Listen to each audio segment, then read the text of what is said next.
ಕಾರ್ಕಳದಿಂದ ಆದರ್ಶ್ ಗೋಖಲೆ ಅಂತ ಬಂದಿದ್ದಾರೆ. ಇವರು ಗಣಿತಶಾಸ್ತ್ರದ ಉಪನ್ಯಾಸಕರು ಹೌದು, ವ್ಯಕ್ತಿತ್ವ ವಿಕಸನದ ತರಬೇತುದಾರರು ಹೌದು.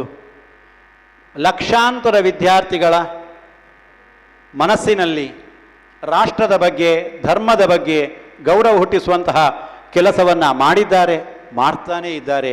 ಅತ್ಯಂತ ಸರಳ ವ್ಯಕ್ತಿತ್ವ ಇವರದ್ದು. ಹೆಸರಿಗೆ ತಕ್ಕಂತೆ ಇವರು ನಮಗೆಲ್ಲ ಆದರ್ಶರಾಗಿಯೇ ಇದ್ದಾರೆ. ಅವರನ್ನು ಈ ಕೋದಂಡರಾಮ ವೇದಿಕೆಗೆ ಆತ್ಮೀಯವಾಗಿ ಸ್ವಾಗತಿಸ್ತಾ ಇದ್ದೇನೆ. ಎಲ್ಲರೂ ಚಪ್ಪಾಳೆ ಮುಖಾಂತರ ಅವರನ್ನು ಈ ವೇದಿಕೆಗೆ ಆಹ್ವಾನಿಸಬೇಕು. ಇವರ ಉಪನ್ಯಾಸ ಕೇಳಿದ ಮೇಲೆ ಗೊತ್ತಾಗ್ತದೆ ಇವರು ಯಾರು ಅಂತ. ಹಾಗಾಗಿ ನೇರವಾಗಿ ಅವರಿಗೆ ಮಾತಿಗೆ ಅವಕಾಶ ಕೊಡ್ತೇನೆ.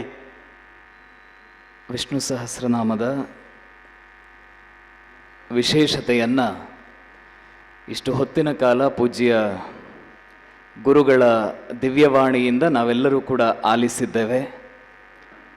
ಈ ದೇಶ, ಈ ಧರ್ಮ ಜಗತ್ತಿಗೆ ಕೊಟ್ಟಿರುವಂತಹ ಕಾಣಿಕೆಯನ್ನು, ಅತ್ಯಂತ ವಿಶಿಷ್ಟವಾಗಿರುವಂತಹ ಸರ್ವಶ್ರೇಷ್ಠವಾಗಿರುವಂತಹ ಕೊಡುಗೆಗಳನ್ನು ಮೆಲುಕು ಹಾಕಿಕೊಳ್ಳುವುದರ ಮೂಲಕ ನಮ್ಮ ನಿಮ್ಮೆಲ್ಲರ ಜವಾಬ್ದಾರಿ ಈ ನಾಡಿನ ಕುರಿತಾಗಿ, ಈ ಧರ್ಮದ ಕುರಿತಾಗಿ ಮತ್ತು ವಸುಧಾ ಕುಟುಂಬ, ವಿಶ್ವ ಕುಟುಂಬ ಅನ್ನುವಂತಹ ಪರಿಕಲ್ಪನೆಯನ್ನು ಏನು ಜಗತ್ತಿಗೆ ಸಾವಿರ ವರ್ಷಗಳಿಂದ ಭಾರತೀಯ ಸಮಾಜ ನಿರಂತರವಾಗಿ ಕೊಡ್ತಾ ಇದೆ, ಆ ಪರಿಕಲ್ಪನೆಯನ್ನು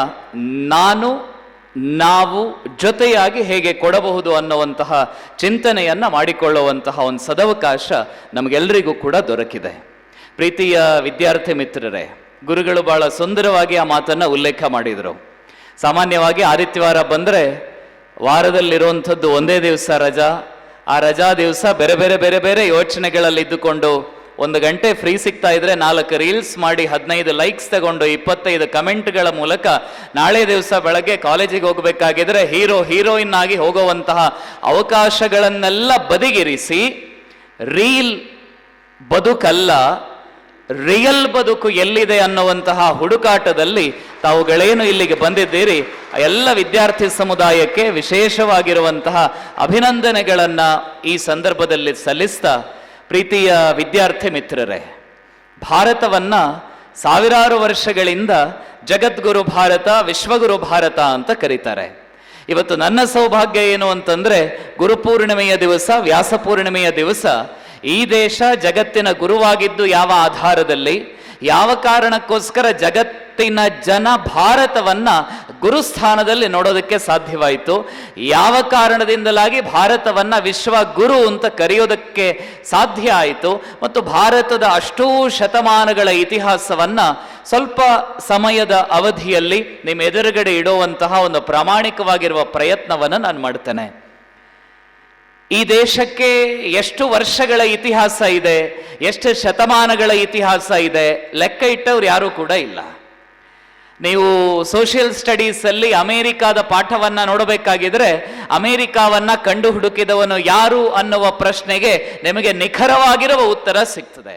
ಅಮೇರಿಕ ಯಾವಾಗ ರೂಪುಗೊಂಡಿತು ಅನ್ನುವಂಥದ್ದಕ್ಕೆ ನಿಖರವಾಗಿರುವ ಉತ್ತರ ನಿಮಗೆ ಸಿಗ್ತದೆ. ಜಗತ್ತಿನಲ್ಲಿರುವ ಎಲ್ಲ ದೇಶಗಳ ಇತಿಹಾಸದಲ್ಲಿ ಆ ದೇಶಗಳು ಯಾವಾಗ ಹುಟ್ಟಿದವು ಅನ್ನುವಂಥದ್ದಕ್ಕೆ ಅಧಿಕೃತವಾಗಿರುವಂತಹ ವ್ಯವಸ್ಥೆ ಇದೆ, ಲೆಕ್ಕಾಚಾರ ಇದೆ. ಈ ಜಗತ್ತಿನಲ್ಲಿ ಅನೇಕ ಮತಗಳಿವೆ. ಆ ಎಲ್ಲ ಮತಗಳು ಯಾವಾಗ ಜನಿಸಿದವು ಅನ್ನುವಂತಹ ಪ್ರಶ್ನೆಯನ್ನ ನೀವೇನಾದರೂ ಗೂಗಲ್ ಆಂಟಿ ಹತ್ರ ಕೇಳಿದ್ರೆ, ಗೂಗಲ್ ಆಂಟಿ ನಿಖರವಾಗಿ ಉತ್ತರ ಕೊಡ್ತದೆ, ಅತ್ಯಂತ ನಿಖರವಾಗಿ. ನೀವಿವಾಗ ವಾಟ್ಸ್ಆ್ಯಪ್ AI ಥ್ರೂ ಕ್ವಶನ್ ಅನ್ನು ಕೇಳಿದರೆ, ಈ ಮತ ಯಾವಾಗ ಜನಿಸಿತು ಅಂತ ಕೇಳಿದರೆ ಅದರ ಡೇಟ್ ಆಫ್ ಬರ್ತ್ ಅನ್ನು 100% ನಿಖರವಾಗಿ ಹೇಳುತ್ತದೆ. ಆದರೆ ಗೂಗಲ್ಗಾಗಲಿ, ಯೂಟ್ಯೂಬಿಗಾಗಲಿ, ಯಾವುದೇ ರೀತಿಯ ಸೋಷಿಯಲ್ ಮೀಡಿಯಾಗಳಿಗಾಗಲಿ, AI-ಗಾಗಲಿ ಉತ್ತರ ಕೊಡುವುದಕ್ಕೆ ಸಾಧ್ಯವಾಗದೇ ಇರುವಂತಹ ಒಂದು ಪ್ರಶ್ನೆ ಯಾವುದಾದ್ರೂ ಇದ್ದರೆ, ಈ ಜಗತ್ತಿನಲ್ಲಿ ಹಿಂದೂ ಧರ್ಮ ಅನ್ನುವುದು ಯಾವಾಗ ಜನ್ಮ ತಳೆಯಿತು ಅನ್ನುವಂಥ ಪ್ರಶ್ನೆಯನ್ನೇನಾದರೂ ನೀವು ಕೇಳಿದರೆ, ನಿಮಗೆ ಆ ಪ್ರಶ್ನೆಗೆ ಉತ್ತರವನ್ನ AI ಅಥವಾ ಯಾವುದೇ ಸೋಷಿಯಲ್ ಮೀಡಿಯಾಗಳು, ಯಾವುದೇ ಸ್ಮಾರ್ಟ್ ಬೋರ್ಡ್ಗಳು, ಯಾವುದೇ ಗೂಗಲ್ ಸಿಸ್ಟಮ್ಗಳು ಕೂಡ ಕೊಡುವುದಕ್ಕೆ ಸಾಧ್ಯವೇ ಆಗುವುದಿಲ್ಲ. ಅದಕ್ಕಾಗಿಯೇ ನಮ್ಮ ಧರ್ಮವನ್ನ ಸನಾತನ ಅಂತ ಕರೀತಾರೆ. ಅನಾದಿ ಅಂತ ಕರೀತಾರೆ. ಆದಿ ಅಂದರೆ ಆರಂಭ. ಯಾವುದಕ್ಕೆ ಆದಿ ಇಲ್ಲವೋ, ಯಾವುದಕ್ಕೆ ಆದಿ ಅನ್ನೋಂಥದ್ದು ಹುಟ್ಟು ಅನ್ನೋಂಥದ್ದಿಲ್ಲವೋ ಅಂತಹ ಅನಾದಿಯಾಗಿರುವಂತಹ ಧರ್ಮ ನಮ್ಮದು. ನನ್ನ ಆಧಾರ್ ಕಾರ್ಡಲ್ಲಿ ನನ್ನ ಅಪ್ಪ ಅಮ್ಮ ಫೀಡ್ ಮಾಡಿದ ಹಾಗೆ ನನಗೊಂದು ಡೇಟ್ ಆಫ್ ಬರ್ತ್ ಇದೆ. ನಮ್ಮೆಲ್ಲರ ಆಧಾರ್ ಕಾರ್ಡಲ್ಲೂ ಕೂಡ ನಮಗೊಂದು ಡೇಟ್ ಆಫ್ ಬರ್ತ್ ಅಂತ ಇದೆ. ಜೀವನದ ಕಟ್ಟ ಕಡೆಯ ದಿವಸ ಯಾವತ್ತು ಅಂತ ನಮಗೆ ಯಾರಿಗೂ ಕೂಡ ಗೊತ್ತೇ ಇಲ್ಲ. ಯಾರಿಗೆಲ್ಲ ಡೇಟ್ ಆಫ್ ಬರ್ತ್ ಅನ್ನೋಂಥದ್ದೊಂದಿದೆಯೋ ಆ ಪ್ರತಿಯೊಬ್ಬನಿಗೂ ಕೂಡ ಡೇಟ್ ಆಫ್ ಡೆತ್ ಅನ್ನುವಂಥದ್ದು ನಿಶ್ಚಿತ. ಈ ಜಗತ್ತಿನಲ್ಲಿ ಯಾವೆಲ್ಲ ಮತಗಳು ಅಂತ ನಾವು ಭಾವಿಸುತ್ತೇವೆಯೋ ಆ ಎಲ್ಲ ಮತಗಳಿಗೂ ಒಂದು ಡೇಟ್ ಆಫ್ ಬರ್ತ್ ಅನ್ನುವಂಥದ್ದು ಇದ್ದೇ ಇದೆ.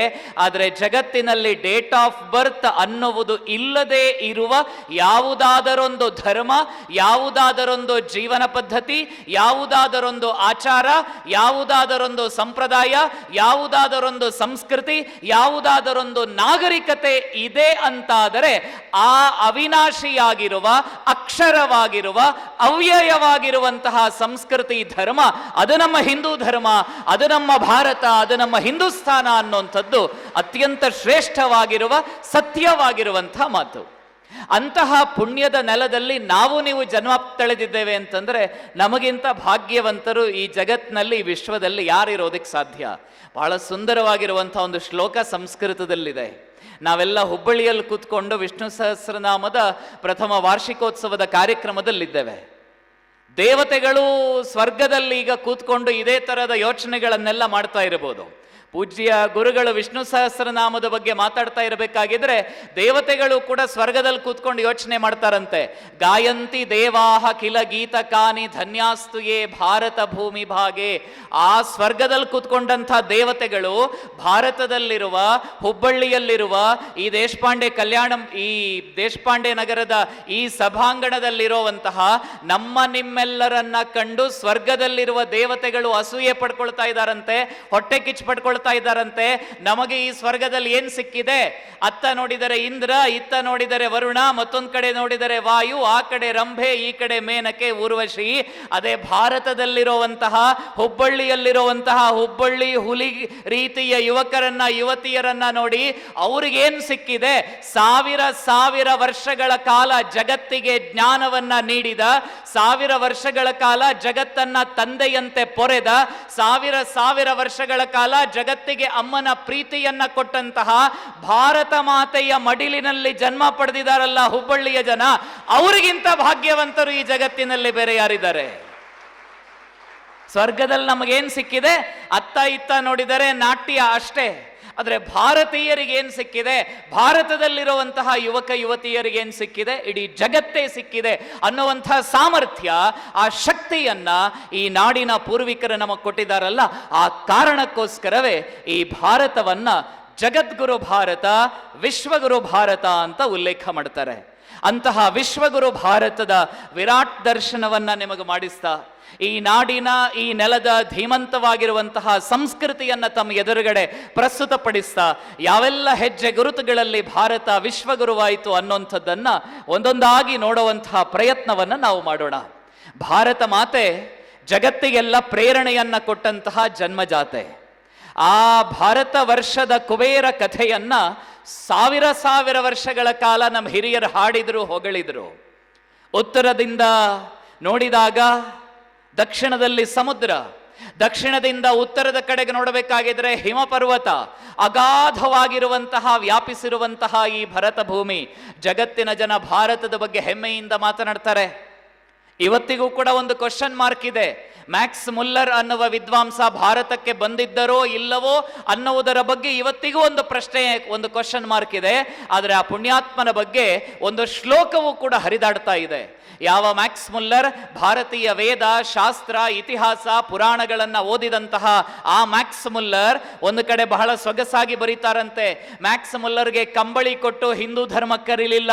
ಮ್ಯಾಕ್ಸ್ ಮುಲ್ಲರ್ಗೆ 2 ಪ್ಯಾರಾಸಿಟಮಾಲ್ ಡೋಲೋ ಕೊಟ್ಟು ಜ್ವರ ಇದೆಯಾ ತಗೋ ಅಂತ ಹೇಳಿ ಹಿಂದೂ ಧರ್ಮಕ್ಕೆ ಸ್ನಾನಕ್ಕೆ ಆತನನ್ನ ಕರೀಲಿಲ್ಲ.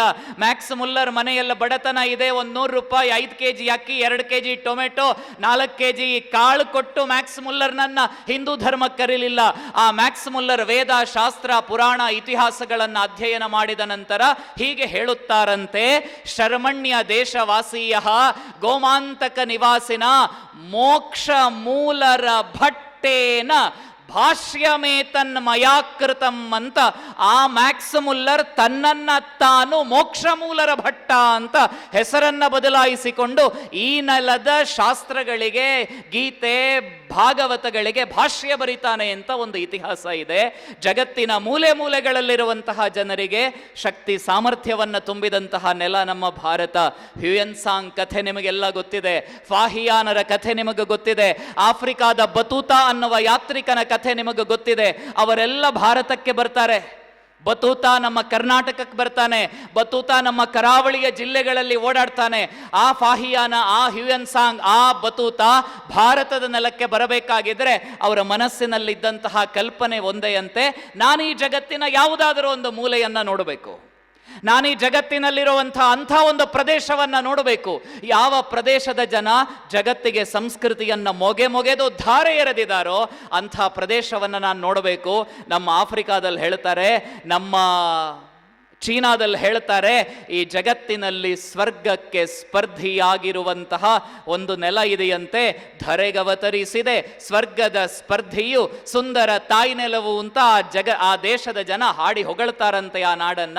ಅಂತಹ ಸ್ವರ್ಗದ ಸ್ಪರ್ಧಿಯಾಗಿರುವ ಈ ಭರತ ಭೂಮಿಗೆ ಬರಬೇಕು ಅಂತ ಹಾತೊರೆತಾ ಇದ್ದಂತಹ ಪುಣ್ಯಾತ್ಮರ ನೆಲ ನಮ್ಮ ಭಾರತ. ಈ ನೆಲ ಜಗತ್ತಿಗೆ ಕೊಟ್ಟಿರುವಂತಹ ಕಾಣಿಕೆ ಅಷ್ಟಿಷ್ಟಲ್ಲ, ತನ್ನ ಒಳಗಡೆ ತಾನು ನೋಡ್ತಾ ಹೋಯಿತು. ಭಾರತ ಯಾವತ್ತೂ ಕೂಡ ತನ್ನನ್ನು ತಾನು ವಿಶ್ವವಿಜೇತ ಅಂತ ಕರೆಸ್ಕೊಳ್ಳಿಲ್ಲ. ಈ ಭಾರತವನ್ನ ಆಳುವುದಕ್ಕೆ, ಭಾರತವನ್ನ ಒಡೆಯುವುದಕ್ಕೆ, ಭಾರತವನ್ನ ತುಂಡು ತುಂಡು ಮಾಡೋದಕ್ಕೆ, ಈ ದೇಶದ ಸಂಸ್ಕೃತಿಯನ್ನು ಮುರಿದು ಇಲ್ಲಿಯ ಚಿನ್ನ, ಬೆಳ್ಳಿ, ವಜ್ರ, ವೈಢೂರ್ಯ ಸಂಪತ್ತನ್ನೆಲ್ಲ ತಮ್ಮ ದೇಶಕ್ಕೆ ಕೊಂಡೋಗೋದಕ್ಕೆ ಅಂತ 1000 ವರ್ಷಗಳಿಂದ ಜನ ಬಂದರು, ಬಡಿದಾಡಿದ್ರು. ಇಲ್ಲಿಯ ಮಣ್ಣಿನ ಕೀರ್ತಿ ಕಲಶವನ್ನ ನಿರ್ನಾಮ ಮಾಡಬೇಕು ಅಂತ ಯೋಚನೆ ಮಾಡಿದ್ರು. ನಮ್ಮ ಮಠ ಮಂದಿರಗಳನ್ನು ನಾಶ ಮಾಡಿದ್ರು. ಈ ದೇಶದಲ್ಲಿರುವ ದೇವಸ್ಥಾನಗಳಲ್ಲಿರುವ ಅಗಾಧವಾಗಿರುವ ಸಂಪತ್ತನ್ನೆಲ್ಲ ಲೂಟಿ ಮಾಡ್ಕೊಂಡು ಹೋದ್ರು. ಇವತ್ತು ಅಂತಹ ದೇಶಗಳು ಕೂಡ ತಮ್ಮ ಬದುಕನ್ನ ಮತ್ತೆ ಕಟ್ಟಿಕೊಳ್ಳುವುದಕ್ಕೆ ಸಾಧ್ಯವಾಗದೆ ಇದ್ದಾವಾಗ 1000 ವರ್ಷಗಳ ಹಿಂದೆ ಯಾವ ಭಾರತದ ನೆಲದ ಭಾಗವಾಗಿತ್ತೋ ಗಾಂಧಾರ, ಅಫಘಾನಿಸ್ತಾನ, ಆ ಅಫಘಾನಿಸ್ತಾನದ ಮೂಲಕ 1000 ವರ್ಷಗಳ ಹಿಂದೆ ಯಾರೆಲ್ಲ ಬಂದಿದ್ದರೋ, ಭಾರತವನ್ನ ಲೂಟಿ ಮಾಡಿದ್ದರೋ, ಇವತ್ತು ತಾಲಿಬಾನಿನ ಆಕ್ರಮಣಕ್ಕೆ ಸಿಕ್ಕಿದಂತಹ ಅಫಘಾನಿಸ್ತಾನದ ನೆಲ ನಮಗೆ ಸಹಾಯ ಮಾಡುವುದಕ್ಕೆ ಜಗತ್ತಿನಲ್ಲಿ ಯಾವುದಾದರೊಂದು ದೇಶವಿದ್ದರೆ 1000 ವರ್ಷಗಳ ಹಿಂದೆ ನಾವು ಹೊಡೆದಂತಹ ಭಾರತ ಅಂತ ಭಾರತದ ಕಡೆಗೆ ಅಫಘಾನಿಸ್ತಾನ ನೋಡ್ತಾ ಇದೆ. ಭಾರತದ ಇವತ್ತೇನು ಆಸ್ಟ್ರೇಲಿಯಾವನ್ನ 2020 ಮ್ಯಾಚ್ ಅಲ್ಲಿ ಅಫಘಾನಿಸ್ತಾನ ಹೊಡೆದುರುಳಿಸಿತು. ನಾವೆಲ್ಲ ಯೋಚನೆ ಮಾಡ್ತೇವೆ, ಆಸ್ಟ್ರೇಲಿಯಾವನ್ನ ಸೋಲಿಸಿದ್ದು ಅಫಘಾನಿಸ್ತಾನದ ಕ್ರಿಕೆಟ್ ಅಂತ. ಆ ಅಫಘಾನಿಸ್ತಾನದ ಕ್ರಿಕೆಟ್ ಬೆಳಗುವುದಕ್ಕೆ ಕಾರಣ ನಮ್ಮ ಭಾರತೀಯ ಕ್ರಿಕೆಟ್ ಬೋರ್ಡ್ ಅನ್ನುವಂಥದ್ದನ್ನ ನಾವು ನೆನಪಿನಲ್ಲಿಡಬೇಕು. ಆವತ್ತು ನಮ್ಮನ್ನ ಹೊಡೆದ್ರು, ಆವತ್ತು ನಮ್ಮನ್ನ ಲೂಟಿ ಮಾಡೋದಿಕ್ಕೆ ಬಂದರು. ಲೂಟಿ ಮಾಡುವುದರ ಜೊತೆಯಲ್ಲಿಯೇ ಭಾರತೀಯ ರಾಜ ಮಹಾರಾಜರುಗಳು ಕೊಟ್ಟಂತಹ ಪೆಟ್ಟನ್ನ ತಡೆದುಕೊಳ್ಳುವುದಕ್ಕೆ ಸಾಧ್ಯ ಆಗದೆ ನಡು ನೀರಲ್ಲಿ ಬಿದ್ದು ಸತ್ತು ಹೋದರು. ಅಂತಹ ಗಾಂಧಾರ ಇವತ್ತು ಭಾರತ ನಮಗೆ ಬೇಕು ಅಂತ ಕೇಳ್ತಾ ಇದೆ. ಜಗತ್ತಿನ ಅನೇಕ ಭಾಗಗಳಿಂದ ಈ ನೆಲಕ್ಕೆ ಬರ್ತಾರೆ. ಇವತ್ತಿಗೂ ನೀವು ಧರ್ಮಸ್ಥಳ, ಕೊಲ್ಲೂರು, ಸುಬ್ರಹ್ಮಣ್ಯ, ಮಂತ್ರಾಲಯ, ತಿರುಪತಿ ಈ ಭಾಗಕ್ಕೆಲ್ಲ ಒಂದು ಬಾರಿ ಸುತ್ತಾಡೋದಕ್ಕೆ ಹೋದರೆ ನಿಮಗೆ ಅನೇಕ ಜನ ವಿದೇಶಿಯರು ಸಿಗ್ತಾರೆ. ಆ ವಿದೇಶಿಯರ ಹತ್ರ ಕೇಳಿ, ನೀವು ಪ್ರಶ್ನೆ ಮಾಡಿ ಕೇಳಿ, ಸುಮ್ಮನೆ ಕೇಳಿ, ನೀವು ಯಾಕೆ ಬಂದ್ರಿ, ಹುಬ್ಬಳ್ಳಿ ಸಿದ್ಧಾರೂಢ ಮಠಕ್ಕೆ ನೀವು ಯಾಕೆ ಬಂದ್ರಿ, ಆ ಊರಿಗೆ ಯಾಕೆ ಬಂದ್ರಿ, ಈ ಊರಿಗೆ ಯಾಕೆ ಬಂದ್ರಿ, ಧರ್ಮಸ್ಥಳ ಮಂಜುನಾಥನ ದರ್ಶನಕ್ಕೆ ನೀವು ಯಾಕೆ ಬಂದ್ರಿ ಅಂತ ಪ್ರಶ್ನೆ ಮಾಡಿ ಕೇಳಿ. ನೀವು ಮೂಕಾಂಬಿಕೆ ದರ್ಶನಕ್ಕೆ ಯಾಕೆ ಬಂದ್ರಿ, ಶೃಂಗೇರಿಗೆ ಯಾಕೆ ಹೋದ್ರಿ, ಉಡುಪಿ ಕೃಷ್ಣನ ದರ್ಶನಕ್ಕೆ ಯಾಕೆ ಬಂದ್ರಿ? ನಿಮ್ಮೂರಲ್ಲಿ ದೇವಸ್ಥಾನ ಇಲ್ವಾ? ನಿಮ್ಗೆ ಉಡುಪಿ ಮಸಾಲೆ ದೋಸೆ ತಿನ್ಬೇಕು ಅಂತ ಬಂದ್ರಾ? ಯಾವ ಕಾರಣಕ್ಕೋಸ್ಕರ ನೀವು ಭಾರತಕ್ಕೆ ಬಂದ್ರಿ ಅಂತ ಕೇಳಿ. ನಮಗೆ ನಿಮಗೆ ಒಂದು ರಜೆ ಇದ್ರೆ ನಾವು ದೇವಸ್ಥಾನಗಳಿಗೆ ಹೋಗ್ತೇವೆ. ಫ್ರೀ ಬಸ್ ಆದಮೇಲೆ ದೇವರ ಮೇಲೆ ಭಕ್ತಿ ಸಿಕ್ಕಾಪಟ್ಟೆ. ಶನಿವಾರ ಆದಿತ್ಯವಾರ ಅರ್ಜೆಂಟಾಗಿ ಮಂಗಳೂರು ಹುಬ್ಬಳ್ಳಿ ಬರಬೇಕು, ಧರ್ಮಸ್ಥಳ ಹುಬ್ಬಳ್ಳಿ ಬರಬೇಕು ಅಂತಂದರೆ ಬಸ್ಸಿನ ಟಾಪ್ ಮೇಲೆ ಕೂತ್ಕೊಳ್ಬೇಕು. ಸೀಟ್ ಇಲ್ಲ. ನಾವೆಲ್ಲ ಯಾಕೆ ಹೋಗ್ತೇವೆ ದೇವಸ್ಥಾನಗಳಿಗೆ? ದೇವಸ್ಥಾನ ಸುತ್ತ ಒಂದು ಪ್ರಸಾದ, ಪ್ರೇಕ್ಷಣೀಯ ಸ್ಥಳಗಳು, ಒಂದು ಸೆಲ್ಫಿ, ಜಾರ ಬಂಡೆ, ಉರುಳು ಬಂಡೆ, ರೀಲ್ಸ್. ವಿದೇಶಿಯರು ಕೃಷ್ಣ ಮಠಕ್ಕೆ ಬರ್ತಾರೆ, ಶೃಂಗೇರಿ ಅಮ್ಮನ ಸನ್ನಿಧಾನಕ್ಕೆ ಹೋಗ್ತಾರೆ, ಕೊಲ್ಲೂರು ಅಮ್ಮನ ಸನ್ನಿಧಾನಕ್ಕೆ ಹೋಗ್ತಾರೆ. ನೀವು ಯಾಕೆ ಅಷ್ಟು ದೂರದಿಂದ ಖರ್ಚು ಮಾಡಿ ಒಂದು ದೇವಸ್ಥಾನದ ಒಂದು ಸಣ್ಣ ಮೂರ್ತಿಯನ್ನು 2 ನಿಮಿಷ ಸುಮ್ಮನೆ ಕೈ ಮುಗಿದು ಹೋಗೋದಕ್ಕೆ ಬರ್ತೀರಿ ಅಂತ ಅವರ ಬಳಿಯಲ್ಲಿ ಪ್ರಶ್ನೆ ಮಾಡಿ ಕೇಳಿ. ಆ ವಿದೇಶಿಯರು ಉತ್ತರ ಕೊಡ್ತಾರೆ, ಹೌದು, ನೀವು ಅಂದುಕೊಂಡಂತೆ ನಮ್ಮ ದೇಶದಲ್ಲಿ ದುಡ್ಡಿದೆ, ನಮ್ಮ ದೇಶದಲ್ಲಿ ಭೋಗ ಇದೆ, ನಮ್ಮ ದೇಶದಲ್ಲಿ ಕ್ಷಣ ಮಾತ್ರದಲ್ಲಿ ಬೇಕಾದ ಎಲ್ಲವನ್ನೂ ಪಡೆಯುವುದಕ್ಕೆ ಸಾಧ್ಯ ಆಗತ್ತೆ. ನನ್ನ ಸುತ್ತಮುತ್ತಲಿನ ಪರಿಸ್ಥಿತಿ ಹೇಗಿರಬೇಕು ಅನ್ನುವ ಎಲ್ಲ ಯೋಚನೆಗಳನ್ನು ಮಾಡುವ ಅವಕಾಶವನ್ನು ನನ್ನ ರಷ್ಯಾ, ನನ್ನ ಅಮೆರಿಕ, ನನ್ನ ಜಪಾನ್, ನನ್ನ ಸುಂದರವಾಗಿರುವಂತಹ ದೇಶ ನನಗೆ ಕೊಟ್ಟಿದೆ. ಆದರೆ ಯಾವತ್ತೋ ಒಂದು ದಿವಸ ನನ್ನ ಒಳಗಡೆ ನಾನು ಮಾತನಾಡ್ಕೊಳ್ಬೇಕು ಅನ್ನುವ ಪ್ರಶ್ನೆ, ಜಿಜ್ಞಾಸೆ ನನ್ನಲ್ಲಿ ಎದುರಾದವಾಗ, ಎದುರುಗಡೆ ಕೂತ್ಕೊಂಡಿರೋ ನಿನ್ನ ಜೊತೆ ಅಲ್ಲ, ನನ್ನ ಒಳಗಡೆ ನಾನೊಂದು ದಿನ ಮಾತಾಡಬೇಕು ಅನ್ನುವಂತಹ ಪ್ರಶ್ನೆ ನನಗೆ ಎದುರಾದವಾಗ, ನನ್ನ ದೇಶದಲ್ಲಿ ಯಾವ ಯೂನಿವರ್ಸಿಟಿಗಳು ಆ ಪಾಠವನ್ನು ಕಲಿಸ್ಕೊಡುವುದಿಲ್ಲ. ಆ ಪಾಠವನ್ನು ನನಗೆ ಕಲಿಸ್ಕೊಡ್ಬೇಕು ಅಂತಂದ್ರೆ ನಾನು ಈ ಭರತ ಭೂಮಿಗೆ ಬರಬೇಕು ಅಂತ ಯಾವ ವಿದೇಶಿಯರು ಹಾಡಿ ಹೊಗಳುತ್ತಾರೋ ಅಂತಹ ಭರತ ಭೂಮಿಯಲ್ಲಿ ನಿಮ್ಮ ಜನ್ಮವಾಗಿದೆ. ಈ ದೇಶ ಜಗತ್ತಿಗೆ ಕೊಟ್ಟಂತಹ ಬಹಳ ದೊಡ್ಡ ಕೊಡುಗೆ ಅದು ಶಾಸ್ತ್ರಗಳು. ಶಾಸ್ತ್ರ ಚಕ್ಷುವಿನಿಂದ ಜಗತ್ತನ್ನು ನೋಡಿದ್ದು, ಶಾಸ್ತ್ರದ ಕಣ್ಣಿನಿಂದ ಜಗತ್ತನ್ನು ನೋಡಿದಂತಹ ಇತಿಹಾಸದ ಸರ್ವಶ್ರೇಷ್ಠವಾಗಿರುವ ಭೂಮಿ ನಮ್ಮ ಭಾರತ. ಹೇಗೆ ಬದುಕಬೇಕು ಅಂತ ಹೇಳಿಕೊಟ್ಟದ್ದು ಭಾರತ.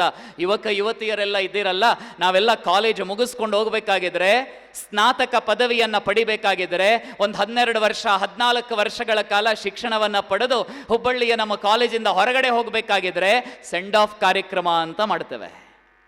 ಸೆಂಡ್ ಆಫ್ ಕಾರ್ಯಕ್ರಮ. ಆಮೇಲೆ ಹೋಗಿ ನಿಮ್ಮ ಕೆಲಸ ಮುಗೀತು ಅಂತ ಕಳಿಸ್ಕೊಡ್ತಾರೆ. ಇರಬೇಕು ಅಂದರೆ ಒಂದು ಸೆಮಿಸ್ಟರ್ ಕೂತ್ಕೊಳ್ಬೇಕು, ಕಳಿಸ್ಕೊಡ್ತಾರೆ. ನಮ್ಮ ಸೆಂಡ್ ಆಫ್ ಕಾರ್ಯಕ್ರಮ ಅಂದರೆ ಹೇಗಿರ್ತದೆ? ಲೇಟ್ ನೈಟ್ ಪಾರ್ಟಿಗಳು, ಯೋಯೋಗಳು ಆಗ್ತಾ ಇರಬೇಕು. ಅದಕ್ಕೆ ತಾಳ ಬೇಡ, ರಾಗ ಬೇಡ, ಶರೀರದಲ್ಲಿರುವಂತಹ ಎಲ್ಲ ಮೂಳೆ ಮಾಂಸಗಳು ಹೇಗೆ ಬೇಕಿದ್ರು ಹಾಗೆ ಕುಣಿತಾ ಇರಬೇಕು. ರಾತ್ರಿ 10 ಗಂಟೆ 11 ಗಂಟೆ 12 ಗಂಟೆ ತನಕ ಪಾರ್ಟಿ ಮಾಡಬೇಕು. ಈ ಯೋಚನೆಯನ್ನು ನಾವು ಸೆಂಡ್ ಆಫ್ ಅಂತ ಕರಿತೇವೆ. ಉಪನಿಷತ್ತಿನಲ್ಲೊಂದು ಸೆಂಡ್ ಆಫ್ ಇದೆ. ಜಗತ್ತಿಗೆ ಪ್ರೇರಣೆಯನ್ನು ಕೊಟ್ಟಂತಹ ಸೆಂಡ್ ಆಫ್ ಅದು. ಸಮಾವರ್ತನ ಸಮಾರಂಭ ಅಂತ ಕರೀತಾರೆ. ಆ ಉಪನಿಷತ್ತಿನ ಧ್ಯೇಯವಾಕ್ಯವನ್ನ ಈ ದೇಶದ ಒಬ್ಬ ಪ್ರೊಫೆಸರ್ ಡಾಕ್ಟರ್ ಎಸ್ ರಾಧಾಕೃಷ್ಣನ್, ಜಗತ್ತಿನಲ್ಲಿ ಹಿಂದೂ ಧರ್ಮದ ವೇದಾಂತದ ಪರಿಕಲ್ಪನೆಯನ್ನ ಸಾರಿದಂತಹ ಪುಣ್ಯಾತ್ಮ, ಭಾರತದ ಮಾಜಿ ರಾಷ್ಟ್ರಪತಿ, ಸೆಪ್ಟೆಂಬರ್ 5ನೇ ತಾರೀಕು ಶಿಕ್ಷಕರ ದಿನಾಚರಣೆಯನ್ನ ಯಾವಾತನ ಹೆಸರಿನಲ್ಲಿ ಆಚರಿಸುತ್ತೇವೆಯೋ ಆ ಡಾಕ್ಟರ್ ಎಸ್ ರಾಧಾಕೃಷ್ಣನ್ ಅವರನ್ನ ಒಂದು ಯೂನಿವರ್ಸಿಟಿಯ ಕಾರ್ಯಕ್ರಮಕ್ಕೆ ಕರೆದವಾಗ ಅವರು ಹೇಳ್ತಾರಂತೆ, ಕಾಲೇಜ್ ಕಾರ್ಯಕ್ರಮಗಳಿಗೆ, ಯೂನಿವರ್ಸಿಟಿ ಕಾರ್ಯಕ್ರಮಗಳಿಗೆ ಪೊಲಿಟಿಷಿಯನ್ಸ್ ಅನ್ನ ಕರಿಬೇಡಿ. ಮತ್ತೆ ಯಾರನ್ನ ಕರಿಬೇಕು? ಯೂನಿವರ್ಸಿಟಿ ಕಾರ್ಯಕ್ರಮಗಳಿಗೆ ವೇದ ತಿಳಿದಂಥ ಒಬ್ಬ ವಿದ್ವಾಂಸನನ್ನ ಕರೀರಿ. ಆ ವೇದ ತಿಳಿದ ವಿದ್ವಾಂಸನ ಬಳಿಯಲ್ಲಿ ಉಪನಿಷತ್ತಿನ ಪಾಠ ಮಾಡಿಸಿ. ಯಾವ ಪಾಠ? ಉಪನಿಷತ್ತಿನಲ್ಲಿ ಶಿಕ್ಷಾವಲ್ಲಿ ಅಂತ ಒಂದು ಭಾಗ ಇದೆ. ಆ ಭಾಗವನ್ನ ವಿದ್ಯಾರ್ಥಿಗಳಿಗೆ ಹೇಳಿಕೊಡಿ. ಆ ವಿದ್ಯಾರ್ಥಿಗಳು ರಾಷ್ಟ್ರ ನಿರ್ಮಾತೃಗಳಾಗಬೇಕು. ಎಜುಕೇಶನ್ ಅನ್ನ, ಡಿಗ್ರಿಯನ್ನ ನಾನು ಪಡೆದಿದ್ಯಾಕೆ? ಮೊದಲೆಲ್ಲ ಡಕಾಯಿತರು, ದರೋಡೆಕೋರರು, ಮೋಸಗಾರರು ಅಂತಂದ್ರೆ ಅವನ ಅನಕ್ಷರಸ್ಥ, ದೊಡ್ಡ ದೊಡ್ಡ ಮೀಸೆ ಇತ್ತು, ಬಹಳ ಭುಜಬಲ ಇತ್ತು, ಕೂದಲೆಲ್ಲ 10-15-20 ಸೆಂಟಿಮೀಟರ್ಗಳವರೆಗೆ ಬೆಳೆದು ನಿಂತಿತ್ತು, ಅವನನ್ನ ಡಕಾಯಿತ, ಲೂಟಿಕೋರ ಅಂತ ಕೇಳ್ತಾ ಇದ್ರಾಯ್ತು. ಇವತ್ತು ಲೂಟಿಕೋರ ಯಾರು ಅಂತ ಕೇಳಿದ್ರೆ ಡೆಲ್ಲಿಯಲ್ಲಿರುವ ED ಆಫೀಸ್ನ ಅಧಿಕಾರಿಗಳ ಬಳಿಯಲ್ಲಿ ಕೇಳಬೇಕು, ಲೂಟಿಕೋರರು ಯಾರು? SLC ಕಲ್ತವನ ದೇಶವನ್ನು ಲೂಟಿ ಮಾಡ್ತಾ ಇಲ್ಲ, 7ನೇ ಕ್ಲಾಸ್ ಕಲ್ತವನ ಲೂಟಿ ಮಾಡ್ತಾ ಇಲ್ಲ, ಹೊಲದಲ್ಲಿ ತೊಗರಿ, ಭತ್ತ, ಅಡಿಕೆ, ತೆಂಗು ಬೆಳೆಯುವಂಥವನು ದೇಶವನ್ನ ಲೂಟಿ ಮಾಡ್ತಾ ಇಲ್ಲ. ದೇಶವನ್ನ ಯಾರು ಲೂಟಿ ಮಾಡ್ತಾ ಇದ್ದಾನೆ ಅಂತಂದ್ರೆ ಡಬಲ್ ಡಿಗ್ರಿ, ಮಾಸ್ಟರ್ ಡಿಗ್ರಿ, ಡಿಗ್ರಿಗಳ ಮೇಲೆ ಡಿಗ್ರಿಯನ್ನ ಹೊಂದಿ ಸಾಮಾನ್ಯ ಜನರ ತೆರಿಗೆಯ ಹಣದಲ್ಲಿ ಶೋಕಿ ಮಾಡುವಂತಹ ಜನ ದೇಶವನ್ನ ಲೂಟಿ ಮಾಡ್ತಾ ಇದ್ದಾರೆ. ಆ ಪುಣ್ಯಾತ್ಮ ಡಾಕ್ಟರ್ ಎಸ್ ರಾಧಾಕೃಷ್ಣನ್ ಅವರು ಹೇಳ್ತಾರೆ, ಭಾರತ ಸದೃಢವಾಗಬೇಕು ಅಂತಂದ್ರೆ ಆ ವಿಶಿಷ್ಟವಾಗಿರುವಂತಹ ಶಿಕ್ಷಾವಲ್ಲಿಯ ಭಾಗವನ್ನ ಹೇಳ್ಕೊಡಿ. ಆ ಶಿಕ್ಷಾವಲ್ಲಿ ಹೇಳುತ್ತದೆ, ಮಾತೃದೇವೋ ಭವ. ನಮ್ಮ ಉಪನಿಷತ್ತು ಕೊಟ್ಟಂತಹ ಸಾರ ಅದು. ಮಾತೃದೇವೋ ಭವ. ಪಿತೃದೇವೋ ಭವ, ಆಚಾರ್ಯ ದೇವೋ ಭವ, ಅತಿಥಿ ದೇವೋ ಭವ.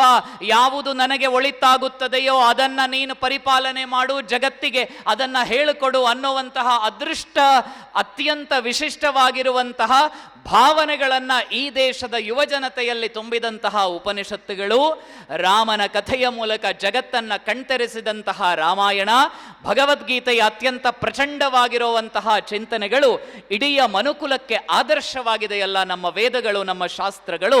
ಅಂತಹ ಶ್ರೀಮಂತಿಕೆ ಈ ದೇಶದಲ್ಲಿತ್ತು. ತಮಗೆಲ್ಲರಿಗೂ ಕೂಡ ಆಲ್ಬರ್ಟ್ ಐನ್ಸ್ಟೀನ್ ಅನ್ನುವಂತಹ ಹೆಸರನ್ನ ತಾವೆಲ್ಲ ಕೇಳಿದಿರಿ. ಸೈನ್ಸ್ ವಿದ್ಯಾರ್ಥಿಗಳಿದ್ದೀರಾ? ಸೈನ್ಸ್ ವಿದ್ಯಾರ್ಥಿಗಳು ಕೈ ಎತ್ತಬೋದ? ಸೈನ್ಸ್ ಸ್ಟೂಡೆಂಟ್ಸು ತುಂಬ ಜನ ಇದ್ದೀರಿ. ಆಲ್ಬರ್ಟ್ ಐನ್ಸ್ಟೀನ್ ಅಂತ ಹೆಸರನ್ನು ಕೇಳಿದಿರಾ? ಯಾರು ಆಲ್ಬರ್ಟ್ ಐನ್ಸ್ಟೀನ್? ಜಗತ್ತಿನ ಸರ್ವಶ್ರೇಷ್ಠ ಭೌತಶಾಸ್ತ್ರ ವಿಜ್ಞಾನಿ. ಆ Albert Einstein theory of relativity is equal to mc², ಆ ಫಾರ್ಮುಲಾ ಇಲ್ಲದೆ ಭೌತಶಾಸ್ತ್ರ ಒಂದು ಹೆಜ್ಜೆ ಮುಂದೆ ಇಡುವುದಕ್ಕೆ ಸಾಧ್ಯ ಇಲ್ಲ. ಭಾರತದ ಸತ್ಯೇಂದ್ರನಾಥ್ ಬೋಸ್ ಅನ್ನುವ ವಿಜ್ಞಾನಿಯ ಜೊತೆಗೆ ಗೂಡಿ ಆಲ್ಬರ್ಟ್ ಐನ್ಸ್ಟೀನ್ ಅವರು ಭೌತಶಾಸ್ತ್ರ ಕ್ಷೇತ್ರದಲ್ಲಿ ಬಹಳ ದೊಡ್ಡ ಸಾಧನೆಯನ್ನ ಮಾಡ್ತಾರೆ. ಆಲ್ಬರ್ಟ್ ಐನ್ಸ್ಟೀನ್ ಅವರಿಗೆ ನೊಬೆಲ್ ಪ್ರೈಸ್ ಬಂತು. ಆಲ್ಬರ್ಟ್ ಐನ್ಸ್ಟೀನ್ ಅವರಿಗೆ ನೊಬೆಲ್ ಪ್ರೈಸ್ ಬಂದಾವಾಗ ಅವರನ್ನು ಒಬ್ಬರು ಪ್ರಶ್ನೆ ಮಾಡಿ ಕೇಳ್ತಾರೆ, Albert Einstein, congratulations, what is the secret of your energy? ನಿಮ್ಮ ಹತ್ರ ಕೇಳಿದರೆ ಏನು ಉತ್ತರ ಕೊಡ್ತೀರಿ? Boost. Good. Boost is the secret of my energy. ಅಮ್ಮ ಡೈಲಿ ಅರ್ಧ ಕಪ್ ಬೂಸ್ಟ್ ಕೊಡ್ತಾ ಇದ್ರು, ಅಮ್ಮ ಡೈಲಿ 1 ಕಪ್ ಹಾರ್ಲಿಕ್ಸ್ ಕೊಡ್ತಾ ಇದ್ರು, ಹಾರ್ಲಿಕ್ಸ್ ಅನ್ನು ಕೊಡ್ತಾ ಇದ್ರು, ನಾನು ಅದನ್ನು ಕುಡಿತಾ ಇದ್ದೆ. Taller, sharper, stronger. ಬೂಮ್ರಾಣ್ಣ ಹೇಳ್ತಾನಲ್ಲ, ಬರೀ ಮಾತಲ್ಲೆಲ್ಲ ಹುಡುಗಿರ್ದು ನಾವು ಅಂತಂದ್ರೆ ಕಾಯಿನ್ ಹಾರ್ಸ್ ನೋಡೋಣ. ಒಂದ್ಸರ್ತಿ ಹಾರಿಸಿದ್ಲು ಇಲ್ಲ, ಒಂದ್ಸರ್ತಿ ಬೌಲ್ ಮಾಡಿದ್ಲು ಇಲ್ಲ, 2ನೇ ಸರ್ತಿ ಇಲ್ಲ, 3ನೇ ಸರ್ತಿ ಬೂಸ್ಟ್ ಕುಡಿದ್ಲು, ಕಾಯಿನ್ ಹಾರ್ತು. ನಾವು ಅಂದ್ಕೊಂಡೆವು ಬೂಸ್ಟ್ ಕುಡಿದ್ರೆ, ಹಾರ್ಲಿಕ್ಸ್ ಕುಡಿದ್ರೆ, ಕಾಂಪ್ಲಾನ್ ಕುಡಿದ್ರೆ ಜಗತ್ತನ್ನ ಗೆಲ್ಲಬಹುದು ಅಂತ. ಬಾಟಲ್ ಗಟ್ಲೆ ಬೂಸ್ಟು ಹಾರ್ಲಿಕ್ಸ್ ತಂದ್ವಿ. ಹಿಂದೂಸ್ತಾನ್ ಯೂನಿಲಿವರ್ ಕಂಪನಿ ಮಾಲೀಕನನ್ನ ಶ್ರೀಮಂತ ಮಾಡಿದ್ವಿ. ಆಲ್ಬರ್ಟ್ ಐನ್ಸ್ಟೀನ್ ಅವರಿಗೆ ನೊಬೆಲ್ ಪ್ರೈಸ್ ಬಂದಾವಾಗ ಅವರನ್ನ ಪ್ರಶ್ನೆ ಮಾಡಿ ಕೇಳ್ತಾರೆ, what is the secret of your energy? ನವದೆಹಲಿಯ ಸಂಸ್ಕೃತ ಭಾರತಿ ಪ್ರಕಟ ಮಾಡಿರುವ ಪ್ರೈಡ್ ಆಫ್ ಇಂಡಿಯಾ ಪುಸ್ತಕದಲ್ಲೂ ದಾಖಲಾಗಿರುವ ಮಾತನ್ನ ಉಲ್ಲೇಖ ಮಾಡ್ತಾ ಇದ್ದಾನೆ. ನನ್ನ ಎಲ್ಲ ಭೌತಶಾಸ್ತ್ರೀಯ ಪರಿಕಲ್ಪನೆಗಳ ಹಿಂದೆ ಇರುವ ಶಕ್ತಿ, ಸಾಮರ್ಥ್ಯ, ಸ್ಫೂರ್ತಿ ಅದು ಭಾರತದ ಭಗವದ್ಗೀತೆ. ಭಾರತದ ಭಗವದ್ಗೀತೆ ಇಲ್ಲದೆ ಇದ್ರೆ ಸೈನ್ಸ್ ಒಂದು ಹೆಜ್ಜೆಯನ್ನ ಮುಂದೆ ಇಡುವುದಕ್ಕೆ ಸಾಧ್ಯ ಇಲ್ಲ. ಜೆ ರಾಬರ್ಟ್ ಹೆಚ್ ಆಟಮ್ ಬಾಂಬ್ನ ಜನಕ ಅಂತ ಆತನನ್ನ ಕರೀತಾರೆ. ರಾಬರ್ಟ್, ಆ ರಾಬರ್ಟ್ ಆಟಮ್ ಬಾಂಬ್ ಸ್ಫೋಟ ಒಂದು ವೇಳೆ ಆದ್ರೆ ಹೇಗಿರಬಹುದು ಅನ್ನುವ ಪ್ರಶ್ನೆಯನ್ನ ರಾಬರ್ಟ್ ಹತ್ರ ಕೇಳಬೇಕಾಗಿದ್ರೆ ರಾಬರ್ಟ್ XYZ ಉದಾಹರಣೆಗಳನ್ನ ಕೊಡ್ಲಿಲ್ಲ. ರಾಬರ್ಟ್ ತಕ್ಷಣಕ್ಕೆ ಕೊಟ್ಟಂಥ ಉದಾಹರಣೆ ಭಗವದ್ಗೀತೆಯ ಶ್ರೀಕೃಷ್ಣ ಪರಮಾತ್ಮನ ಒಂದು ಮಾತು, ಆಗಸದಲ್ಲಿ ಏಕಕಾಲದಲ್ಲಿ 1000 ಸೂರ್ಯಂದಿರು ಹೊಳೆದರೆ ಯಾವ ತೇಜಸ್ಸು, ಯಾವ ಪ್ರಭೆ ಇರುತ್ತದೆಯೋ, ದಿವಿ ಸೂರ್ಯ ಸಹಸ್ರಸ್ಯ ಶ್ಲೋಕದ ಉದಾಹರಣೆಯನ್ನ ಒಬ್ಬ ರಾಬರ್ಟ್ ಆಟಮ್ ಬಾಂಬ್ ಎಕ್ಸ್ಪ್ಲೋಡ್ ಆದ್ರೆ ಹೇಗಿರುತ್ತದೆ ಅನ್ನುವಂತಹ ಉದಾಹರಣೆಯನ್ನ ತೆಗೆದುಕೊಳ್ಳಬಹುದಾಗಿದ್ದರೆ ನಮ್ಮ ದೇಶದ ಶಾಸ್ತ್ರ, ನಮ್ಮ ದೇಶದ ಪುರಾಣ ಎಷ್ಟು ಧೀಮಂತವಾಗಿರಬೇಕು. ಈ ಧೀಮಂತಿಕೆಯನ್ನ, ಈ ಶ್ರೀಮಂತಿಕೆಯನ್ನ ಸಹಸ್ರ ವರ್ಷಗಳ ಕಾಲ ಜಗತ್ತಿಗೆ ಭಾರತ ಕೊಟ್ಟದ್ದೇ ಸರ್ವಶ್ರೇಷ್ಠ 3 ಯೂನಿವರ್ಸಿಟಿಗಳ ಮೂಲಕ. ಈ ದೇಶದಲ್ಲಿ ಗುರುಕುಲ ಪದ್ಧತಿ ಇತ್ತು. ಗುರು ಶಿಷ್ಯ ಜೊತೆಯಾಗಿರ್ತಾ ಇದ್ರು. ಕಾಲ ನಿಧಾನಕ್ಕೆ ಮುಂದೆ ಹೋಯಿತು. ಒಂದು ವಿಶ್ವವಿದ್ಯಾನಿಲಯದ ಪರಿಕಲ್ಪನೆ 1600 ವರ್ಷಗಳ ಹಿಂದೆ ಈ ನಾಡಿನಲ್ಲಿ ಗುಪ್ತರ ರಾಜನಿಗೆ ಹೊಳಿತು. ಆ ಗುಪ್ತರ ರಾಜನ ಕಾಲದಲ್ಲಿ ಉಚ್ಛ್ರಾಯ ಸ್ಥಿತಿಯಲ್ಲಿದ್ದಂತಹ ಭಾರತೀಯ ಚಿಂತನೆಗಳು ಬಿಹಾರದಲ್ಲಿ ನಾಲಂದಾ ಯೂನಿವರ್ಸಿಟಿಯ ಮೂಲಕ ರೂಪು ತಳೆಯಿತು. ಪ್ರಾಚೀನ ನಾಲಂದಾ ಯೂನಿವರ್ಸಿಟಿಯ ರೂಪದಲ್ಲಿ ರೂಪು ತಳೆಯಿತು. ಇವತ್ತು ಯಾವ ಭಾಗ ಟ್ಯಾಕ್ಸಿಲ್ ಅಂತ ಇತಿಹಾಸದಲ್ಲಿ ನಾವು ಕರೀತೇವೆಯೋ ಆ ಟ್ಯಾಕ್ಸಿಲ್ ಅಥವಾ ತಕ್ಷಶಿಲಾ ಪಾಕಿಸ್ತಾನದಲ್ಲೇನಿದೆ, ಆ ತಕ್ಷಶಿಲಾ ವಿಶ್ವವಿದ್ಯಾನಿಲಯ ಜಗತ್ತಿಗೆ ಪ್ರೇರಣೆಯನ್ನ ಕೊಟ್ಟಿತು. ಯಾವ ಆಚಾರ್ಯ ಚಾಣಕ್ಯ ಮೌರ್ಯ ಸಾಮ್ರಾಜ್ಯದ ಸ್ಥಾಪನೆಗೆ ಕಾರಣೀಕರ್ತ, ಅರ್ಥಶಾಸ್ತ್ರದ ಫಾದರ್ ಆಫ್ ಎಕನಾಮಿಕ್ಸ್ ಅಂತ ಯಾವನ್ನ ಕರೀತೇವೆ, ಆ ಚಾಣಕ್ಯನಿಗೆ ಪ್ರೇರಣೆಯನ್ನ ಕೊಟ್ಟಂತಹ ತಕ್ಷಶಿಲಾ ಯೂನಿವರ್ಸಿಟಿ ಇಡೀ ವಿಶ್ವದ ಸಾವಿರಾರು ವಿದ್ಯಾರ್ಥಿಗಳಿಗೆ ಸ್ಫೂರ್ತಿಯನ್ನ ಕೊಟ್ಟಂತಹ ಭರತ ವರ್ಷದ ಕುಬೇರ ಕಥೆಯನ್ನ ಸಾರಿ ಸಾರಿ ಹೇಳಿದಂತಹ ವಿಕ್ರಮಶಿಲಾ ಯೂನಿವರ್ಸಿಟಿ ಪ್ರಾಚೀನ ಭಾರತದ ಮಾನಬಿಂದುಗಳು. ಆ ನಾಲಂದಾ ಯೂನಿವರ್ಸಿಟಿ 1600 ವರ್ಷಗಳ ಹಿಂದೆ ಜಗತ್ತಿನ ಬೇರೆ ಬೇರೆ ಭಾಗಗಳಿಂದ 10,000ಕ್ಕೂ ಅಧಿಕ ಮಂದಿ ವಿದ್ಯಾರ್ಥಿಗಳು ನಾಲಂದಾ ಯೂನಿವರ್ಸಿಟಿಗೆ ಬರ್ತಾ ಇದ್ರಾಯ್ತಂತೆ ಶಿಕ್ಷಣವನ್ನು ಪಡೆಯೋದಕ್ಕೆ. ನಾಲಂದಾ ಯೂನಿವರ್ಸಿಟಿಯ ಬಗ್ಗೆ ಒಂದು ದಂತಕತೆ ಇದೆ. ಆ ನಾಲಂದಾ ಯೂನಿವರ್ಸಿಟಿಗೆ ಸುಮ್ಮನೆ ಪ್ರವೇಶಾತಿ ಅವಕಾಶ ಇರಲಿಲ್ಲ. ನೀವು ಸುಮ್ಮನೆ I want to join Nalanda university, ಇದು ನನ್ನ ಸರ್ಟಿಫಿಕೇಟು ಅಂತ ಹೇಳಿದರೆ ನಾಲಂದಾ ಯೂನಿವರ್ಸಿಟಿಯ ಒಳಗಡೆ ಹೋಗೋದಕ್ಕೆ ಅವಕಾಶ ಇರಲಿಲ್ವಂತೆ. ನಾಲಂದಾ ಯೂನಿವರ್ಸಿಟಿಯ ಒಳಗಡೆ ಹೋಗಬೇಕಾಗಿದ್ದರೆ ಎದುರುಗಡೆ ಗೇಟ್ ಕೀಪರ್ ಕೇಳಿದ ಪ್ರಶ್ನೆಗಳಿಗೆ ಉತ್ತರ ಕೊಡಬೇಕಾಗಿತ್ತು.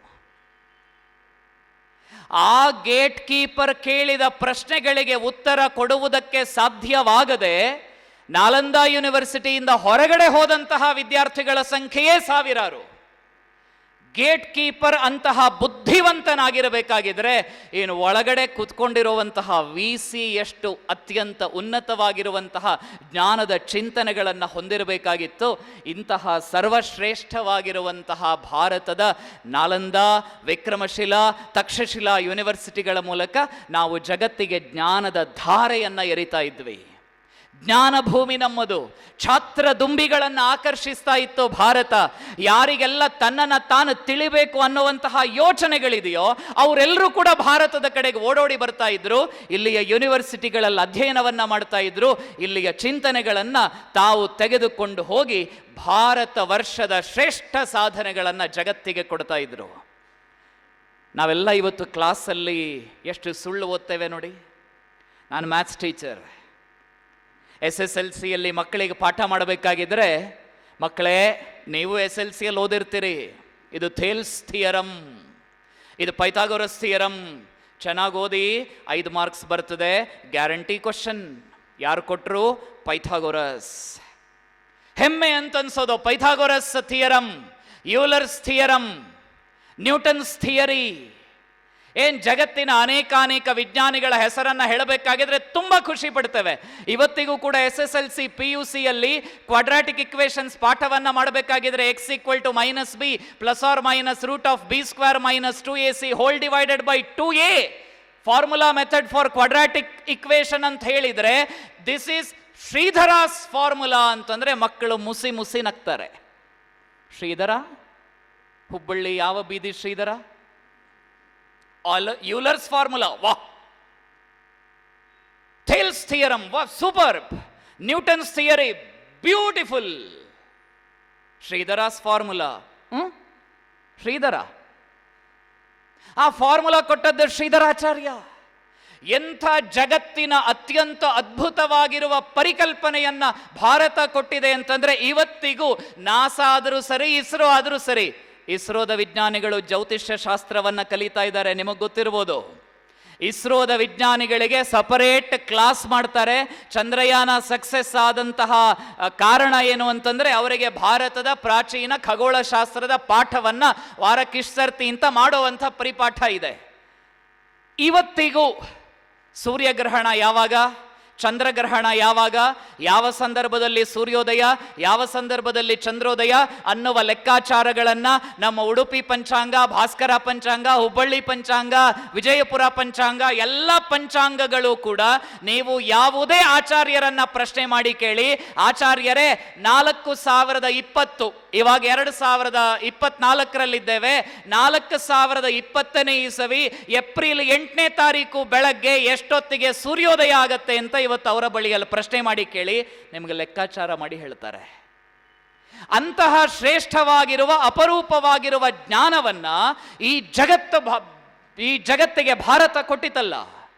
ಆರ್ಯಭಟ ಬರಿಯ ಗಣ್ಣಿನಲ್ಲಿ ರಾತ್ರಿಯ ಹೊತ್ತು ಆಕಾಶ ಕಾಯಗಳನ್ನ ನೋಡಿ ಲೆಕ್ಕ ಹಾಕಿ ಬರೆದ ಆರ್ಯಭಟೀಯಂ ಜಗತ್ತಿನ ಸರ್ವೋತ್ಕೃಷ್ಟ ಗ್ರಂಥ.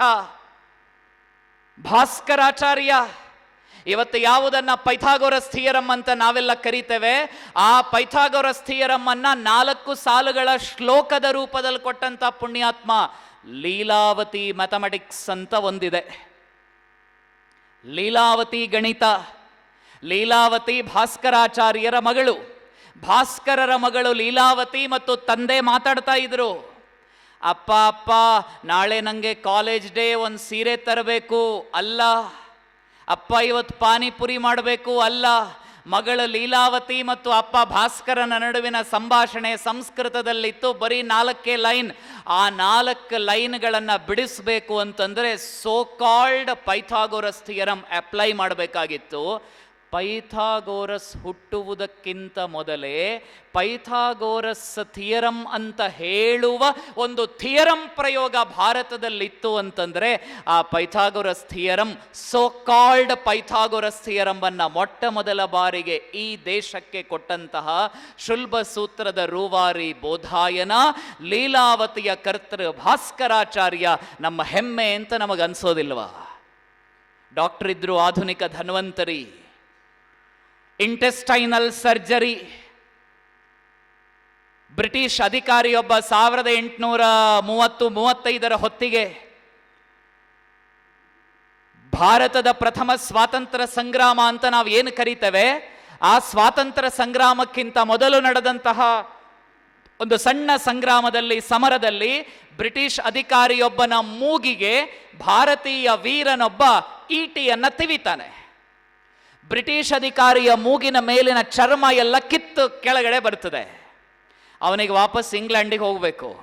ವಾಪಸ್ ಇಂಗ್ಲೆಂಡಿಗೆ ಹೋಗಬೇಕು ಅಂತಂದರೆ ಮೂಗೆಲ್ಲ ಈ ಥರ ಸೊಟ್ಟಗೆ ಮಾಡಿಕೊಂಡು ಇಂಗ್ಲೆಂಡಿಗೆ ಹೋಗುವ ಹಾಗಿಲ್ಲ.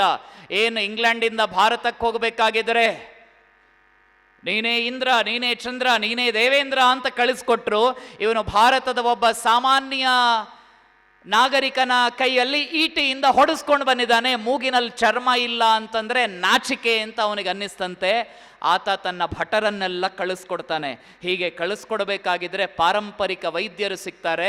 ಅವ್ರು ಹೇಳ್ತಾರಂತೆ, ಮೂಗಿನ ಚರ್ಮ ಹೋಗಿದೆಯಾ, ಅದಕ್ಕೆ ಯಾಕಷ್ಟು ಯೋಚನೆ ಮಾಡ್ತೀರಿ, ಬನ್ನಿ ನಿಮ್ಮ ಮೂಗಿನ ಚರ್ಮ ಹೋಗಿದ್ರೆ ನಾನು ಸರ್ಜರಿ ಮಾಡಿಕೊಡ್ತೇನೆ. ಹಾಸ್ಪಿಟಲ್ ಇಲ್ಲ, ICU ಇಲ್ಲ, ವೆಂಟಿಲೇಟರ್ ಇಲ್ಲ, ಬಿಲ್ಗಳಿಲ್ಲ, ಇಷ್ಟುದ್ದ ಮಾತ್ರೆಗಳ ಪಟ್ಟಿ ಇಲ್ಲ, ಜನರಿಕ್ ಮೆಡಿಸಿನ್ ಇಲ್ಲ, ಯಾವುದೂ ಇಲ್ಲದೆ ಆ ಒಬ್ಬ ಭಾರತದ ಸಾಮಾನ್ಯ ಪಾರಂಪರಿಕ ವೈದ್ಯ ಆತನಿಗೆ ಪ್ಲಾಸ್ಟಿಕ್ ಸರ್ಜರಿಯನ್ನು ಮಾಡ್ತಾನೆ.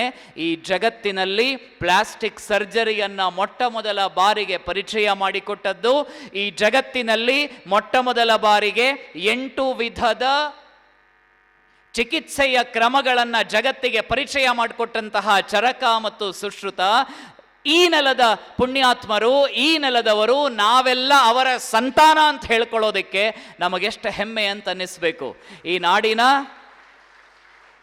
ಮಣ್ಣಿನಲ್ಲಿ ತನ್ನ ಕಾಲನ್ನು ಇಟ್ಟಂತಹ ಮಾರ್ಗರೆಟ್ ನೊಬೆಲ್ ಅಥವಾ ಸೋದರಿ ನಿವೇದಿತಾ ತುಂಬ ಹೆಮ್ಮೆಯಿಂದ ಒಂದು ಮಾತನ್ನು ಉಲ್ಲೇಖ ಮಾಡ್ತಾರೆ. ಭಾರತೀಯ ಯುವಕ ಯುವತಿಯರೇ, ನೀವು ಅರಿಸ್ಟಾಟಲನ ಕೊಟ್ಟಂತಹ ನೆಲವನ್ನೇ ಸರ್ವಶ್ರೇಷ್ಠವೆಂದು ಭಾವಿಸುತ್ತೀರಿ. ಅರಿಸ್ಟಾಟಲನನ್ನ ಜಗತ್ತಿಗೆ ಕೊಟ್ಟ ನೆಲಕ್ಕಿಂತ ಭಾಸ್ಕರಾಚಾರ್ಯ, ಆರ್ಯಭಟ, ಶಂಕರಾಚಾರ್ಯರನ್ನ ಕೊಟ್ಟಂತಹ ಭಾರತ ಯಾವುದಕ್ಕೆ ತಾನೇ ಕಡಿಮೆ ಇದೆ ಅಂತ ಸೋದರಿ ನಿವೇದಿತಾ ಅವರು ಈ ನೆಲದ ಬಗ್ಗೆ ಉಲ್ಲೇಖ ಮಾಡ್ತಾರೆ. ನಾವು ಅಂಥ ನೆಲದಲ್ಲಿ ಜನಿಸಿರೋದ್ರ ಬಗ್ಗೆ ನಮಗೆ ಹೆಮ್ಮೆ ಇರಬೇಕು. ಗುರುಪೂರ್ಣಿಮೆಯ ಮಹಾನ್ ದಿವಸ ಇದು. ಭಾರತ ವಿಶ್ವಗುರು, ಭಾರತ ಜಗತ್ತಿಗೆ ಬದುಕುವ ದಾರಿಯನ್ನು ಹೇಳಿಕೊಟ್ಟಂತಹ ನೆಲ. ಇಡೀ ಭಾರತೀಯ ಸಮಾಜ ಅನ್ಯಾನ್ಯ ದಾಳಿಗಳಿಗೆ ಒಳಗಾಗಿ ಇನ್ನೇನು ಹಿಂದೂ ಸಮಾಜ ಛಿದ್ರವಾಗಿ ಹೋಗ್ತದೆ ಅನ್ನುವಂತಹ ಪರಿಕಲ್ಪನೆಗಳಿದ್ದಾವಾಗ ಆ ಮಹಾಮಹಿಮ ಬದುಕಿದ್ದು 32 ವರ್ಷಗಳು ಮಾತ್ರ. ನೀವಿವತ್ತು ಹಾಗೆ ಸುಮ್ಮನೆ ಗೂಗಲಲ್ಲಿ ಚೆಕ್ ಮಾಡಿ ನೋಡಿ, ಕಾಶ್ಮೀರ ಟು ಶೃಂಗೇರಿ, ಕಾಶ್ಮೀರದಿಂದ ಶೃಂಗೇರಿ, ದ್ವಾರಕಾ ಟು ಬದರಿ, ಎಷ್ಟು ದೂರ ಆಗ್ತದೆ ಅಂತ ಲೆಕ್ಕ ಮಾಡಿ.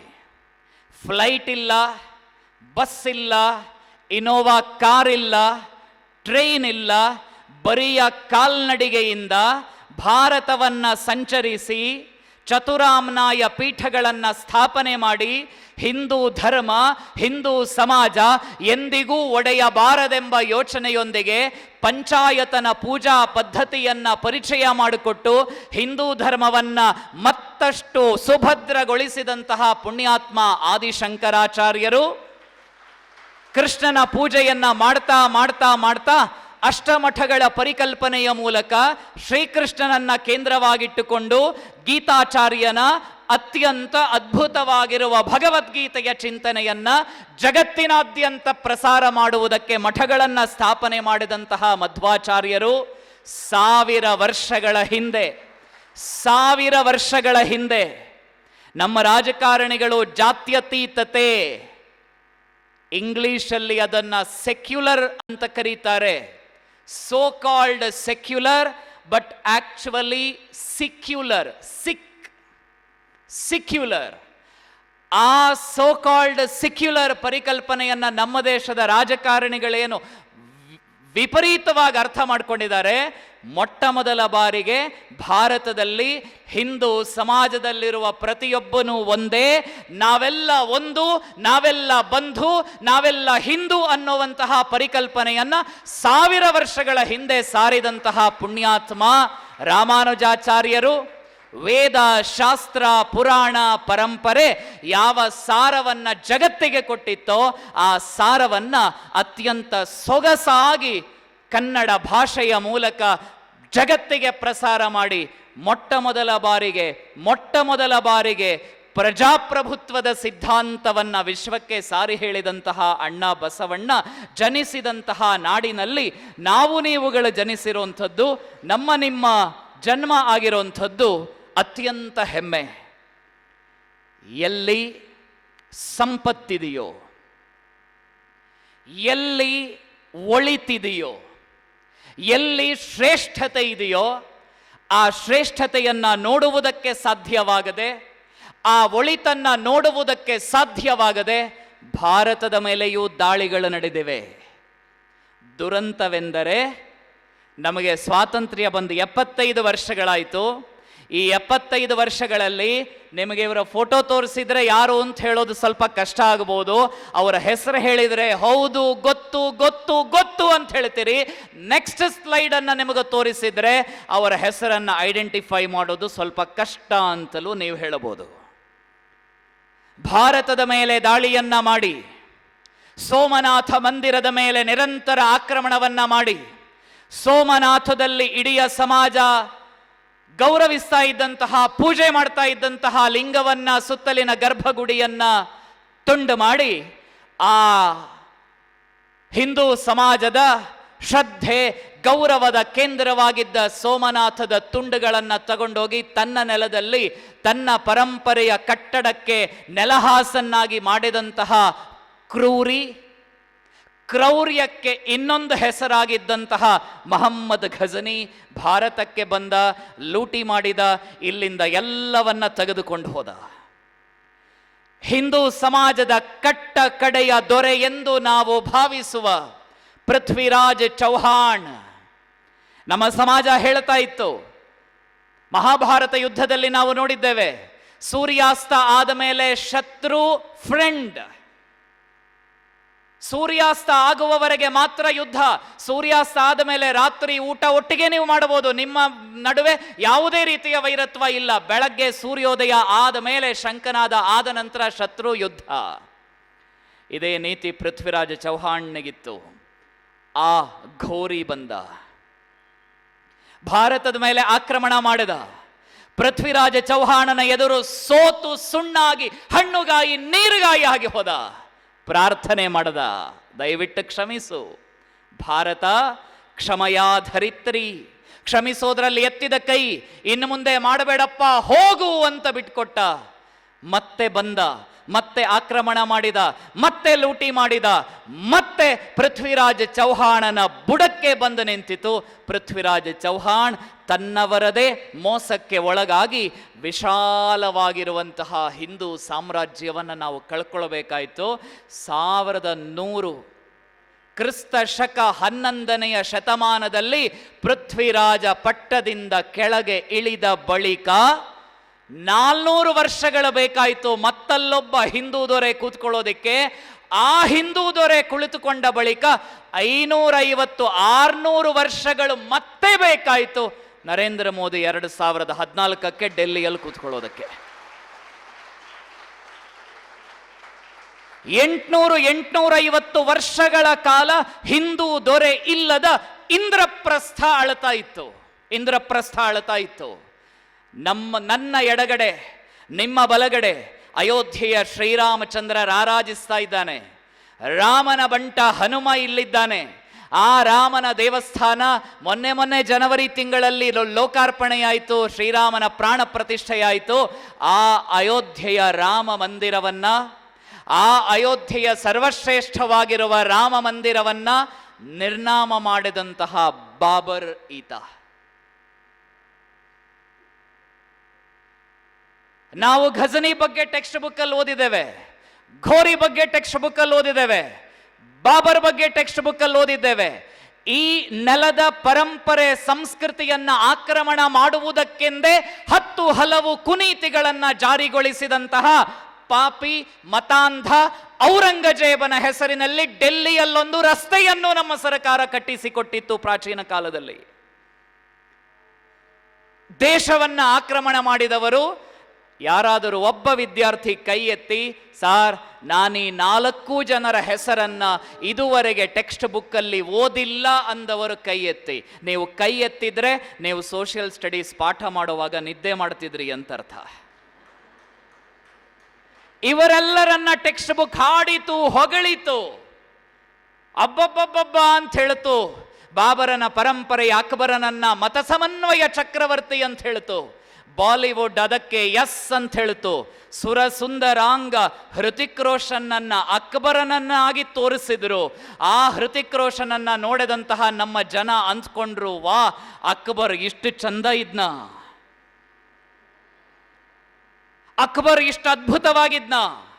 ನಿಮಗೆ ಮೊಘಲ್ ದೊರೆಗಳ ಅಟ್ಟಹಾಸ, ಔರಂಗಜೇಬನ ಕ್ರೌರ್ಯವನ್ನ ಓದಬೇಕು, ತಿಳ್ಕೊಳ್ಬೇಕು ಅಂತಿದ್ರೆ ಡಾಕ್ಟರ್ SL ಭೈರಪ್ಪ ಅವರು ಬರೆದ ಆವರಣ ಕಾದಂಬರಿಯನ್ನ ಓದಿ ನಿಮಗೆ ಮೊಘಲ್ ದೊರೆಗಳ ಕ್ರೌರ್ಯ ಎಷ್ಟು ಅಂತ ಗೊತ್ತಾಗ್ತದೆ. ಇವರನ್ನೆಲ್ಲರನ್ನ ಇತಿಹಾಸ ಏನ್ ಹೇಳುತ್ತೋ, ಘಜ್ನಿ ಬಂದ ಲೂಟಿ ಮಾಡದ, ಘೋರಿ ಬಂದ ಲೂಟಿ ಮಾಡದ, ಬಾಬರ್ ಬಂದ ನಮ್ಮನ್ನ ಹೊಡೆದ, ಔರಂಗಜೇಬ ಬಂದ ನಮ್ಮನ್ನ ಹೊಡೆದ ಅಂತಷ್ಟೇ ಟೆಕ್ಸ್ಟ್ ಬುಕ್ ಹೇಳುತ್ತು.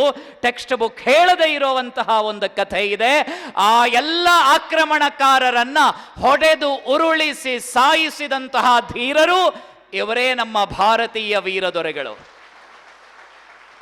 ನಮ್ಮ ಪರಂಪರೆ ಇದು. ಪೆಟ್ಟು ತಿಂದಿದ್ದೇವೆ ನಿಜ, ತಿಂದ ಪೆಟ್ಟಿಗೆ 2ರಷ್ಟು ಪೆಟ್ಟನ್ನು ನಾವು ವಾಪಸ್ ಕೊಟ್ಟಿದ್ದೇವೆ. ಮೊದಲನೇ ದೊರೆ ಯಾರು ಅಂತ ಗೊತ್ತಾ? ರಾಣಾ ಪ್ರತಾಪ ಸಿಂಹ.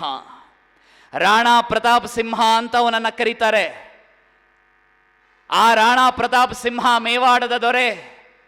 ಯಾವ ಅಕ್ಬರನನ್ನ ಹಾಡಿ ಹೊಗಳ್ತೇವೋ, ಒಂದೇ ಒಂದು ಯುದ್ಧದಲ್ಲೂ ಅಕ್ಬರ್ ಸೋತಿಲ್ಲ ಎಂದು ಟೆಕ್ಸ್ಟ್ ಬುಕ್ಗಳು ಸಾರಿ ಹೇಳುತ್ತವೆಯೋ, ಆ ಅಕ್ಬರನನ್ನ ಹಲ್ದಿ ಘಾಟ್ ಯುದ್ಧದಲ್ಲಿ ಸೋಲಿಸಿ ಮೇವಾಡದಲ್ಲಿ ಭಗವಾಧ್ವಜವನ್ನ ಹಾರಾಡಿಸಿದಂತಹ ವೀರ ರಾಣಾ ಪ್ರತಾಪ ನಮ್ಮ ದೊರೆ. ರಾಣಾ ಪ್ರತಾಪನ ಪಕ್ಕದಲ್ಲಿರುವಂತಹ ವೀರರಾಜ, ಮಕ್ಕಳು ಉತ್ತರ ಕೊಡ್ಲಿ.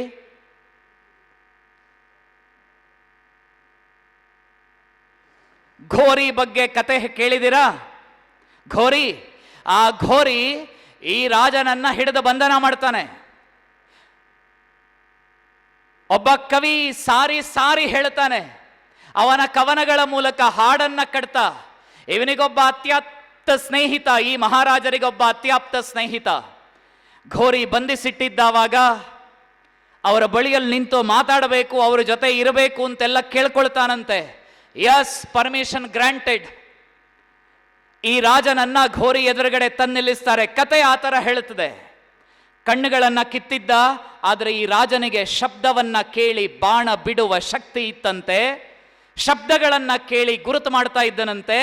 ಇವನನ್ನ ಮಾತನಾಡಿಸುವುದಕ್ಕೆ ಬಂದಂತಹ ಸ್ನೇಹಿತ ಇವನ ಕೈಗೆ ಬಿಲ್ಲು ಬಾಣ ಕೊಡೋದಕ್ಕೆ ಒಂದು ಪರ್ಮಿಷನ್ ಅನ್ನ ತೆಗಿತಾನೆ.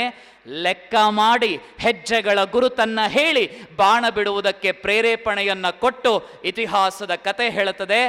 ಯಾವ ಘೋರಿಯನ್ನ ಕ್ಷಮಿಸಿದ್ದನೋ ಅದೇ ಮಹಮ್ಮದ್ ಘೋರಿಯನ್ನ ಈತನೇ ಕಟ್ಟಕಡೆಯಲ್ಲಿ ಸಾಯಿಸಿ, ಅವನಿಗೇನು 72 ಜನರನ್ನ ಭೇಟಿಯಾಗಬೇಕು ಅಂತ ಘೋರಿಗೆ ಆಸೆ ಇತ್ತು, ಆ 72 ಜನರ ಬಳಿಯಲ್ಲಿ ಕಳಿಸ್ಕೊಟ್ಟ ಅಂತ ದಾಖಲೆಗಳು ಹೇಳ್ತವೆ. ಹಿಂದೂ ಸಮಾಜ ಕಂಡಂತಹ 800 ವರ್ಷಗಳ ಹಿಂದೆ ಕಂಡಂತಹ ವೀರರಾಜ ಪೃಥ್ವಿರಾಜ್ ಚೌಹಾಣ್. ಈ ಮಹಾರಾಜ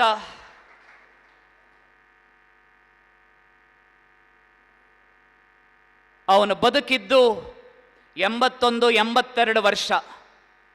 12ನೇ ವರ್ಷ ಇರಬೇಕಾಗಿದ್ರೆ ಅವನ ಅಪ್ಪ ಚಂಪತರಾಯ, ಚಂಪತರಾಯನ ಜೊತೆ ಯುದ್ಧ ಕಲಿಬೇಕು ಅಂತ ಯುದ್ಧ ಭೂಮಿಗೆ ಬರ್ತಾನೆ. 11ನೇ ವರ್ಷ. ಮತ್ತಿನ 70 ವರ್ಷಗಳ ಕಾಲ ಯುದ್ಧ ಭೂಮಿಯಲ್ಲೇ ಮೊಘಲರ ವಿರುದ್ಧ ಹೋರಾಟ ಮಾಡ್ತಾನೆ. ಯುದ್ಧ ಭೂಮಿಯಲ್ಲೇ ಮೊಘಲರ ವಿರುದ್ಧ ಹೋರಾಟ ಮಾಡ್ತಾನೆ. ಆತನನ್ನ ಬುಂದೇಲಖಂಡದ ದೊರೆ, ಹೀರೋ ಅಂತ ಕರೀತಾರೆ. ಆ ಪುಣ್ಯಾತ್ಮನ ಹೆಸರು ಮಹಾರಾಜ ಛತ್ರಸಾಲ. ಆ ಧೀರನನ್ನ ಇತಿಹಾಸದ ಟೆಕ್ಸ್ಟ್ ಬುಕ್ಕಲ್ಲಿ ನಾನು ಓದಿಲ್ಲ, ನಾನೆಲ್ಲೂ ಓದಿಲ್ಲ. ಯಾಕೆ ಅಂತಂದ್ರೆ ಆತನನ್ನ ಹಾಡಿ ಹೊಗಳಿದ್ರೆ ಅಕ್ಬರ್ನಿಗೆ ಬೇಸರ ಆಗ್ತದೆ. ಅದಕ್ಕೋಸ್ಕರ ಆತನನ್ನ ಯಾರು ಹಾಡಲಿಲ್ಲ, ಹೊಗಳಲಿಲ್ಲ. ಅಕ್ಬರನ ಸೈನ್ಯವನ್ನ ಭಾರತದಲ್ಲಿ ಸೋಲಿಸಿ, ಅಕ್ಬರನನ್ನ ದೆಹಲಿಯ ಸಿಂಹಾಸನದಿಂದ ಕೆಳಗಡೆ ಇಳಿಸಿ, ಆ ಸಿಂಹಾಸನದ ಮೇಲೆ ಪೃಥ್ವಿರಾಜ ಚೌಹಾಣನ ಬಳಿಕ ಏರಿದಂತಹ ವೀರರಾಜ ಗೂಗಲಲ್ಲಿ ಆತನನ್ನ ಜಸ್ಟ್ ಹೇಮು ಅಂತಷ್ಟೇ ಕರೀತಾರೆ. ಆದರೆ ಆತ ಸಾಮ್ರಾಟ ಹೇಮಚಂದ್ರ ವಿಕ್ರಮಾದಿತ್ಯ, ಅಕ್ಬರನನ್ನ ಸೋಲಿಸಿ ದೆಹಲಿಯ ಸಿಂಹಾಸನವನ್ನ ಏರಿದಂತಹ ವೀರ ಭಾರತೀಯ ದೊರೆ ಸಾಮ್ರಾಟ ಹೇಮಚಂದ್ರ ವಿಕ್ರಮಾದಿತ್ಯ. ಆ ಸಾಮ್ರಾಟ ಹೇಮಚಂದ್ರ ವಿಕ್ರಮಾದಿತ್ಯ ಆಡಳಿತಕ್ಕೆ ಬಂದ ತಕ್ಷಣ ಅನೌನ್ಸ್ ಮಾಡಿದ್ದು ಬಸ್ ಫ್ರೀ, ಅಕ್ಕಿ ಫ್ರೀ, 2000 ಫ್ರೀ ಅಲ್ಲ, ರೈತರದ್ದು ಸಾಲ ಮನ್ನಾ ಅಲ್ಲ. ಈ ಹಿಂದೂ ದೊರೆ ಹೇಮಚಂದ್ರ ವಿಕ್ರಮಾದಿತ್ಯ ಪಟ್ಟಕ್ಕೆ ಬಂದ ತಕ್ಷಣ ಮಾಡಿದ ಮೊಟ್ಟ ಮೊದಲನೆಯ ಕೆಲಸ, ಇನ್ನು ಮುಂದೆ ಭಾರತದ ಡೆಲ್ಲಿಯಲ್ಲ, ಭಾರತದ ಚಕ್ರವರ್ತಿಯಾದ ನಾನು ಆದೇಶಿಸುತ್ತಿದ್ದೇನೆ, ಇನ್ನು ಮುಂದೆ ಭಾರತದ ಯಾವ ಭಾಗದಲ್ಲೂ ಗೋವಿನ ಒಂದು ತೊಟ್ಟು ರಕ್ತ ನೆಲಕ್ಕೆ ಬೀಳುವಂತಿಲ್ಲ. ಸಂಪೂರ್ಣ ಗೋಹತ್ಯಾ ನಿಷೇಧ ಕಾನೂನನ್ನ ಅಖಂಡ ಭಾರತದಲ್ಲಿ ಜಾರಿಗೊಳಿಸಿದ ಸರ್ವಪ್ರಥಮ ದೊರೆ ಸಾಮ್ರಾಟ ಹೇಮಚಂದ್ರ ವಿಕ್ರಮಾದಿತ್ಯ. ನಮ್ಮ ನಾಡನ್ನ ಆಳಿದಂತಹ ಆ ಪುಣ್ಯಾತ್ಮ ದೊರೆ, ನಮ್ಮ ನಾಡಿಗೆ ಪ್ರೇರಣೆಯನ್ನ ಕೊಟ್ಟಂತಹ ದೊರೆ.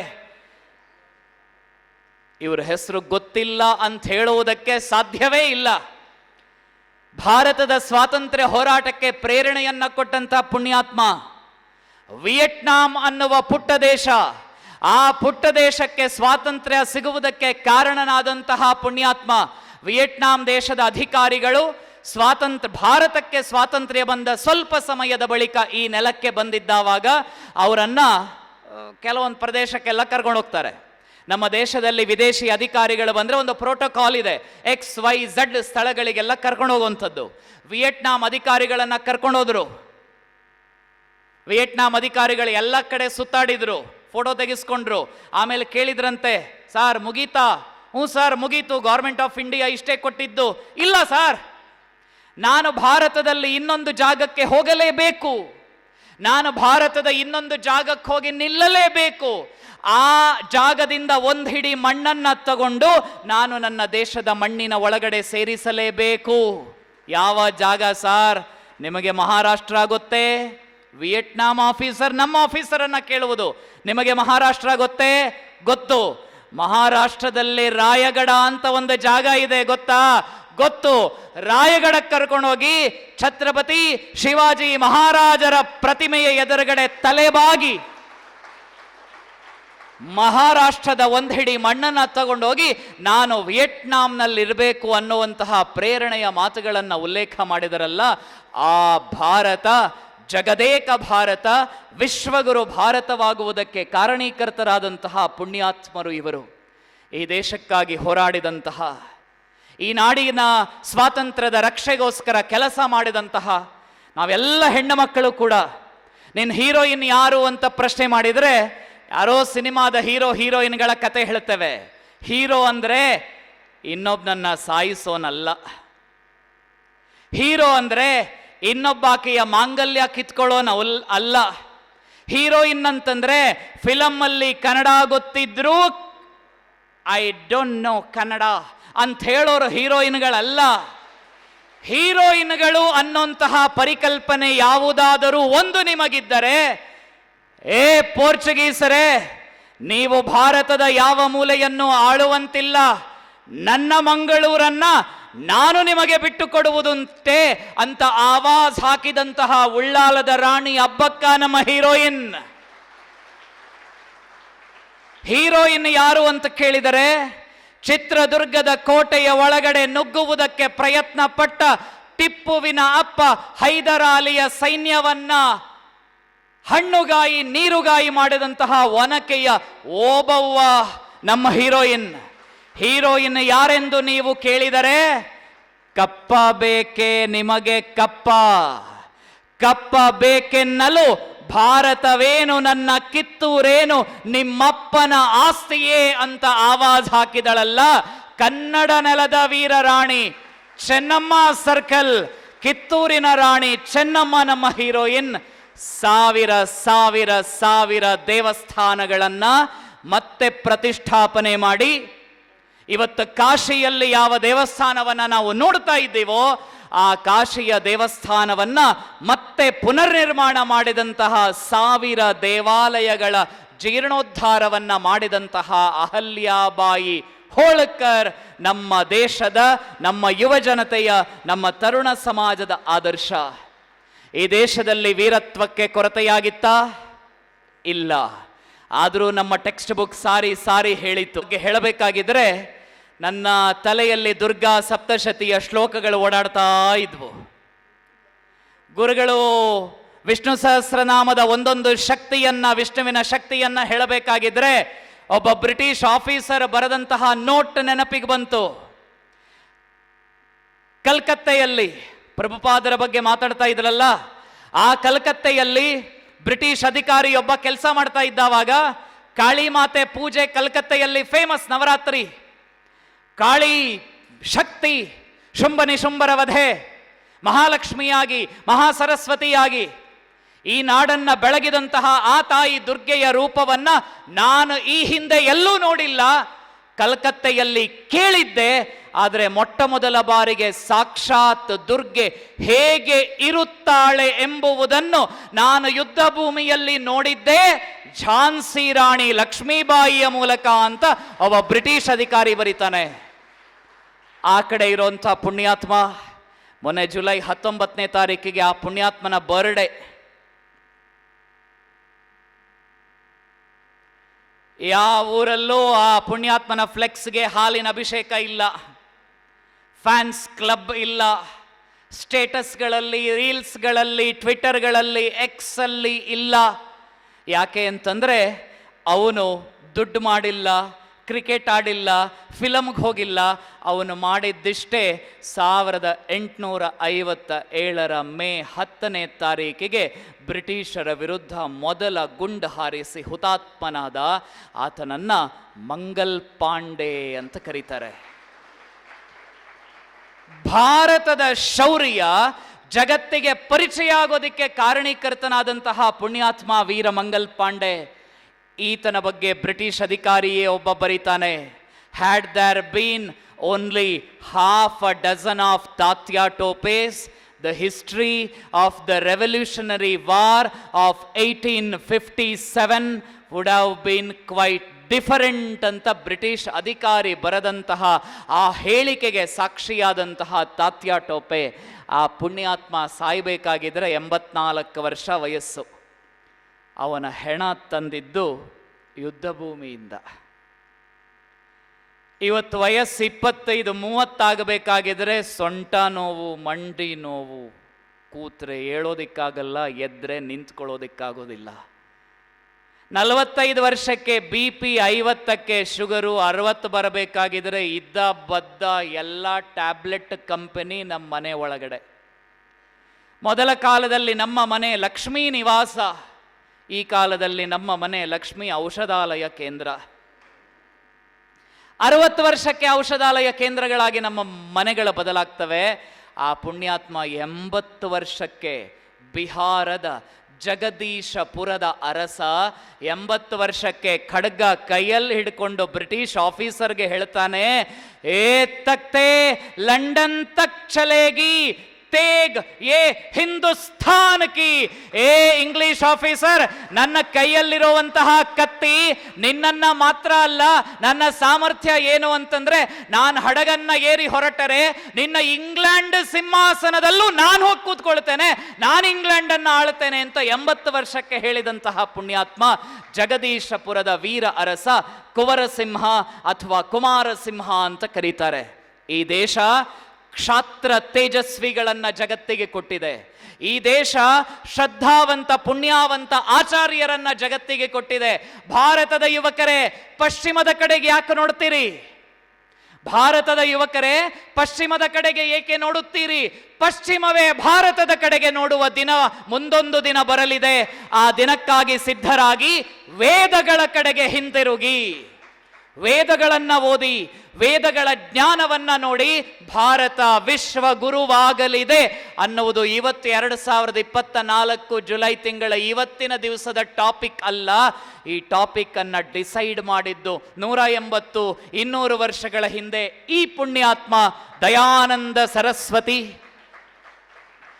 ಭರತ ವರ್ಷದ ಕುಬೇರ ಕಥೆಯನ್ನ ಜಗದಗಲ ಪಸರಿಸಿ ಇವತ್ತು ಯುವಕರಿಗೆ ಯುವತಿಯರಿಗೆ ಎಲ್ಲ ಒಂದು ಸಣ್ಣ ಸಮಸ್ಯೆ ಏನು ಅಂತಂದ್ರೆ, ಅವಾಗ ಗುರುಗಳು ಕೊನೆಗೊಂದು ಮಾತು ಹೇಳಿದ್ರು, ಅದು ದ ಮೋಸ್ಟ್ ಪವರ್ಫುಲ್ ಮಂತ್ರ. ವಿಷ್ಣು ಸಹಸ್ರನಾಮದ ಜಿಸ್ಟ್, ವಿಷ್ಣು ಸಹಸ್ರನಂತ ತಲೆ ಮೇಲೆ ಕೈಯನ್ನು ಇಟ್ಕೊಳ್ಬೇಡಿ. 30 ವರ್ಷ ಆಗಬೇಕಾಗಿದ್ರೆ ಅಯ್ಯೋ ಲೈಫ್ ಮುಗಿದೋಯ್ತು ಅಂತ ಹೇಳಬೇಡಿ. 17-18 ವರ್ಷ ವಯಸ್ಸಿಗೆ ಒಂದು CET-ಯಲ್ಲಿ 2 ಮಾರ್ಕ್ ಕಡಿಮೆ ಬಂತು ಅಂತ ಫ್ಯಾನ್ ನೋಡ್ಕೊಳ್ಬೇಡಿ. ಬದುಕು ಮುಗಿದೋಗ್ಲಿಲ್ಲ, ಬದುಕು ಆರಂಭ ಇರುವಂಥದ್ದೇ ಸೋಲಿನಿಂದ. ಆ ಪುಣ್ಯಾತ್ಮ ಹೇಳ್ತಾರೆ, ಭಾರತದ ಯುವಕರಿಗೆ ಕರೆ ಕೊಡ್ತಾರೆ, ಯೂತ್ ಯು. ಭಾರತದ ಯುವಕರಿಗೆ ಅವರು ಕರೆ ಕೊಡ್ತಾರೆ, always say I have no fear. ಅಭೀಹಿ ಉಪನಿಷತ್ತಿನ ವಾಕ್ಯ. ಸ್ವಾಮಿ ವಿವೇಕಾನಂದರ ಯುವಕರಿಗೆ ಕರೆ ಕೊಡುವಂಥದ್ದು, ಅಯ್ಯೋ ಸಾಕಪ್ಪ. 2 ದಿನ ಹಿಂದೆ ನನ್ನ ಊರಲ್ಲಿ ಒಂದು ಸಿಂಹ ಬಂದಿತ್ತು. ದೂರದ ಉತ್ತರ ಪ್ರದೇಶದಿಂದ ಬಂದಿದ್ದಂಥ ಸಿಂಹ. ಈ ಭೂಮಿಯ ಮೇಲೆ ಯಾರಾದರೊಬ್ಬ ವ್ಯಕ್ತಿಗೆ 19ನೇ ವರ್ಷ ವಯಸ್ಸಿನಲ್ಲಿ ಪರಮವೀರ ಚಕ್ರ ಪ್ರಶಸ್ತಿ ಪುರಸ್ಕಾರ ಬಂದಿದ್ದರೆ ಆ ವ್ಯಕ್ತಿ ಉತ್ತರ ಪ್ರದೇಶದ ಕ್ಯಾಪ್ಟನ್ ಯೋಗೇಂದ್ರ ಸಿಂಗ್ ಯಾದವ್. ಆ ಯೋಗೇಂದ್ರ ಸಿಂಗ್ ಯಾದವ್ 2 ದಿನ ಹಿಂದೆ ಮಾತಿಗೆ ಸಿಕ್ಕಿದ್ದಾಗ ಹೇಳಿದ ಒಂದು ಮಾತು, ಈ ಭಾರತ ಪುಟ್ಟ ಪುಟ್ಟ ಮಕ್ಕಳನ್ನ ಹುಟ್ಟಿಸಿದ ದೇಶ ಅಲ್ಲ. ಈ ಭಾರತ ಪುಟ್ಟ ಪುಟ್ಟ ಬಾಬೆಗಳನ್ನ ಬೇಬಿಗಳನ್ನ ಹುಟ್ಟಿಸಿದ ದೇಶ ಅಲ್ಲ. ಈ ಭಾರತ ಸಿಂಹಿಣಿಯರಿಗೆ ಜನ್ಮ ಕೊಟ್ಟಂತಹ ದೇಶ ಅಂತ ಹೇಳ್ತಾರೆ. ಸ್ವಾಮಿ ವಿವೇಕಾನಂದರು 125 ವರ್ಷಗಳ ಹಿಂದೆ ಈ ದೇಶದಲ್ಲಿ ನಿಂತು ಹೇಳಿದ ಮಾತು, youth always say I have no fear. ನನಗೆ ಹೆದರಿಕೆ ಅನ್ನೋಂಥದ್ದೇ ಇಲ್ಲ ಅನ್ನೋ ಶಕ್ತಿಯನ್ನ ಕೊಟ್ರಲ್ಲ. ಮಹರ್ಷಿ ಅರವಿಂದ ಕ್ರಾಂತಿಕಾರಿ, ಪಾಂಡಿಚೇರಿಯ ಆಶ್ರಮದಲ್ಲಿ ಇದ್ದುಕೊಂಡು ಇಡೀ ಜಗತ್ತಿಗೆ ಭಾರತದ ಚಿಂತನೆಯನ್ನ ಹರಿಸಿದಂತಹ ಯೋಗಿ ಅರವಿಂದ, ಮಹರ್ಷಿ ಅರವಿಂದ ಘೋಷ್, ಮ್ಯಾಥಮೆಟಿಕ್ಸ್ ಪ್ರೊಫೆಸರ್. ಪಾಠ ಮಾಡಿ ಮಾಡಿ ಮಾಡಿ ಮಾಡಿ ಸಾಕಾಯ್ತು ಅವರಿಗೆ. ಎಷ್ಟು ಅಂತ ಪ್ಲಸ್ಸು ಮೈನಸ್ಸು ಇಂಟು ಇಂಟಗ್ರೇಷನ್ ಹೇಳ್ತಾ ಕೂತ್ಕೊಳ್ಳೋದು. ಸತ್ವ ಬೇಕಲ್ಲ, ಸನ್ಯಾಸ ತಗೊಂಡ್ರು. ಎಷ್ಟು ಪಾಠ ಮಾಡೋದು ಮಕ್ಕಳಿಗೆ? ಅದೇ ಸಿಲೆಬಸ್ಸು, ಅವೇ ಮಕ್ಕಳು, ಅದೇ ಸೆಮಿಸ್ಟ್ರು, ಅದೇ ಎಕ್ಸಾಮಿನೇಷನ್ನು. ಸತ್ವ ಇಲ್ಲ, ಥ್ರಿಲ್ ಬೇಕಲ್ಲ ಬದುಕಿಗೆ. ಆವಾಗ ಅವರಿಗೆ ಯಾರು ಅನ್ನಲಿಲ್ಲ ಚಿಲ್ ಮಾಡಿ ಅಂತ. ಥ್ರಿಲ್ ಬೇಕು ಅಂತ ಆ ಪುಣ್ಯಾತ್ಮ ಕೇಳಿದ್ರು. ರಾಮತೀರ್ಥ ಅಂತ ಹೆಸರನ್ನ ಪಡೆದ್ರು. ಯುರೋಪ್ ಖಂಡವನ್ನೆಲ್ಲ ಸುತ್ತಾಡಿದ್ರು. ಯುರೋಪ್ ಖಂಡವನ್ನ ಸುತ್ತಾಡಿದ ಬಳಿಕ ಅವರೊಮ್ಮೆ ಭಾರತಕ್ಕೆ ಬಂದಾಗ ಆ ಪುಣ್ಯಾತ್ಮ ಸ್ವಾಮಿ ರಾಮತೀರ್ಥರು ವಿದೇಶದಲ್ಲೂ ಅದೇ ಮಾತನ್ನ ಉಲ್ಲೇಖ ಮಾಡಿದ್ದರು. ಅವರ ಬಳಿಯಲ್ಲೊಬ್ಬರು ಪ್ರಶ್ನೆ ಮಾಡಿ ಕೇಳ್ತಾರೆ, ಭಾರತವೆಂದರೇನು? ನಮ್ಮನ್ನ ಹುಬ್ಬಳ್ಳಿ ಎಂದರೇನು?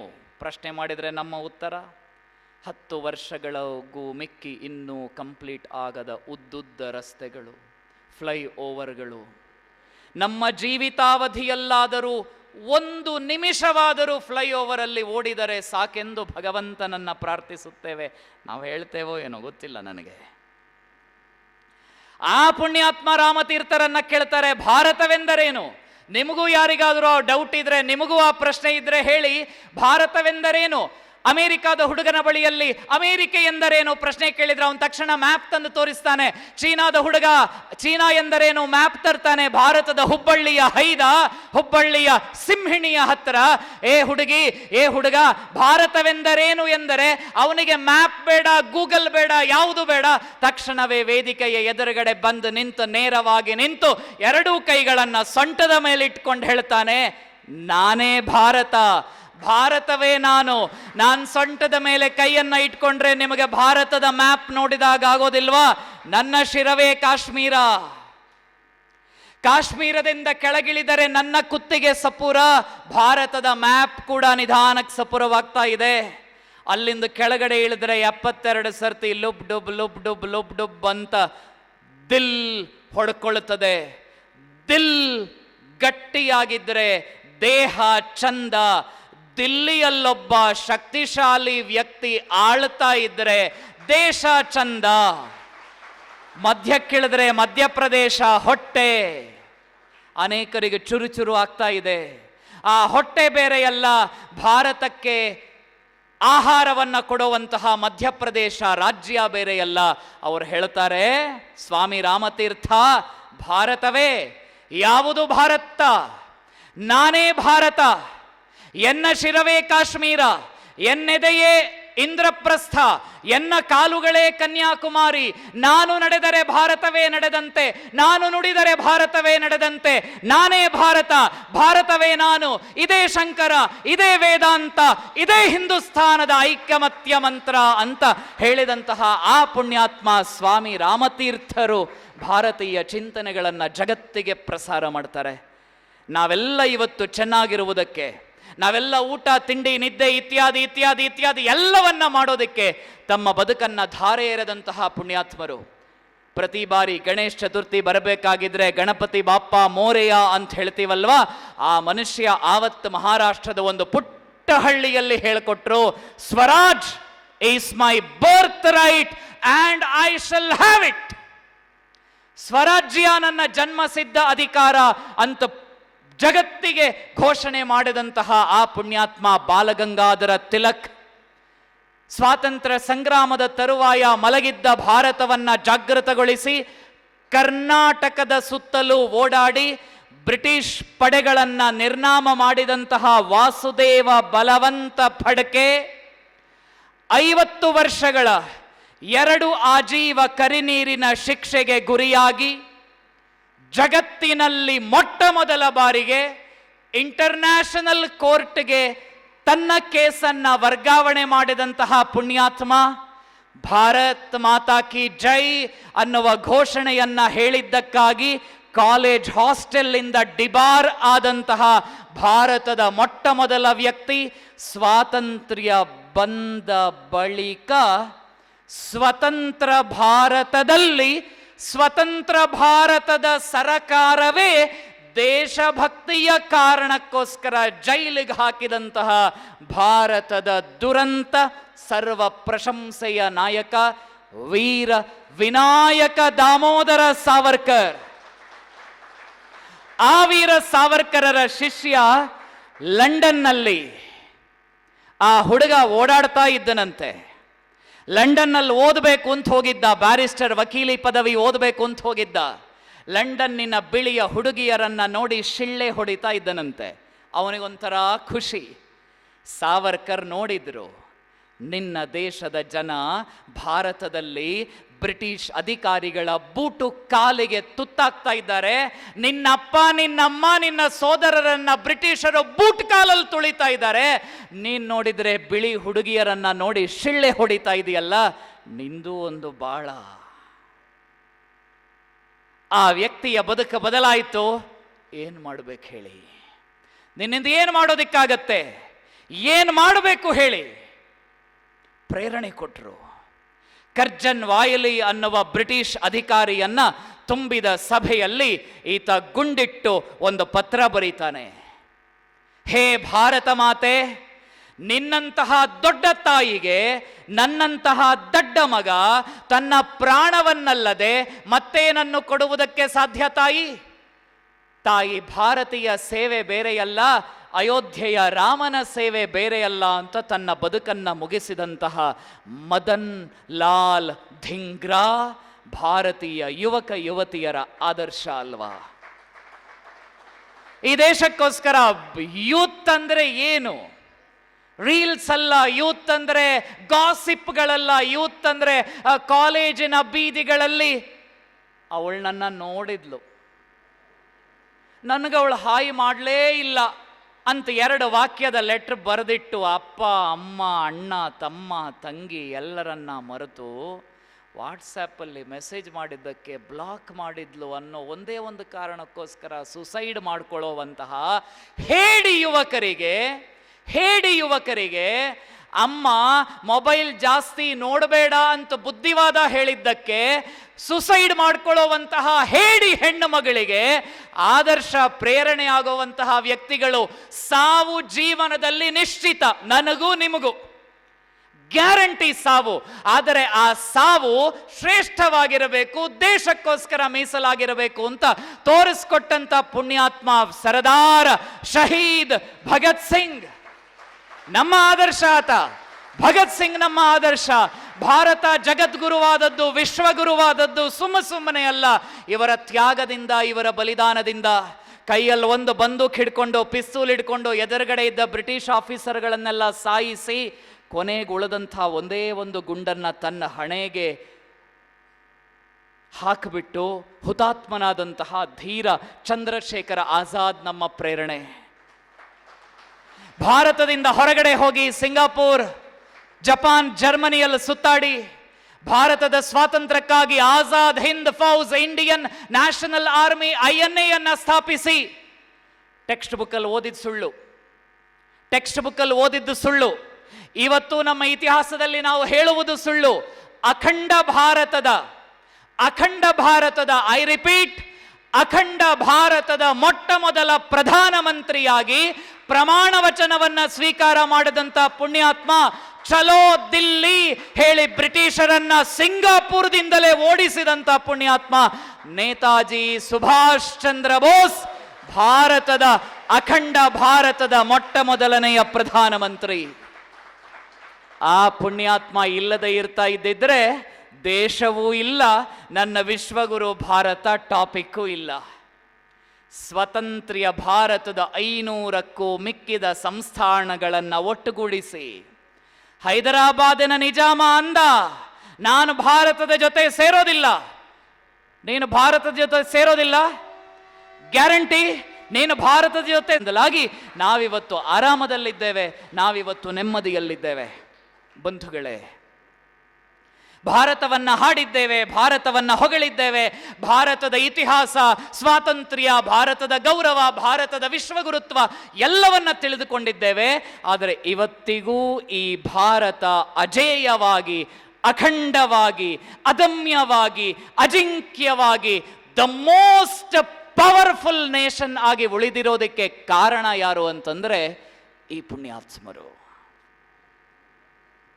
ಆಗಸ್ಟ್ 15ನೇ ತಾರೀಕಿಗೆ ನಮ್ಮ ಕಾಲೇಜಲ್ಲಿ ನಾವೆಲ್ಲ ಜಂಡಾ ಉಂಚಾ ರಹೇ ಹಮಾರ, ಜಂಡಾ ಉಂಚಾ ರಹೇ ಹಮಾರ ಅಂತ ಭಾರತದ ತ್ರಿವರ್ಣ ಧ್ವಜ ಹಾರಿಸ್ತೇವೆ.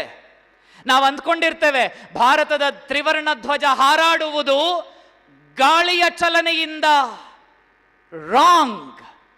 ಭಾರತದ ತ್ರಿವರ್ಣ ಧ್ವಜ ಕೆಂಪುಕೋಟೆಯಲ್ಲಿ ಹಾರಾಡುವುದು, ಹುಬ್ಬಳ್ಳಿಯ ನಡುಪೇಟೆಯಲ್ಲಿ ಹಾರಾಡುವುದು ಗಾಳಿ ಓಡಾಡ್ತಿದೆ ಅನ್ನೋ ಕಾರಣಕ್ಕೋಸ್ಕರ ಅಲ್ಲ, ಆ ತ್ರಿವರ್ಣ ಧ್ವಜವನ್ನ ರಕ್ಷಿಸುವ ಈ ಸೈನಿಕರ ಉಸಿರಿನ ಕಾರಣದಿಂದಲಾಗಿ ನಮ್ಮ ತಿರಂಗ ಹಾರಾಡ್ತಾ ಇದೆ.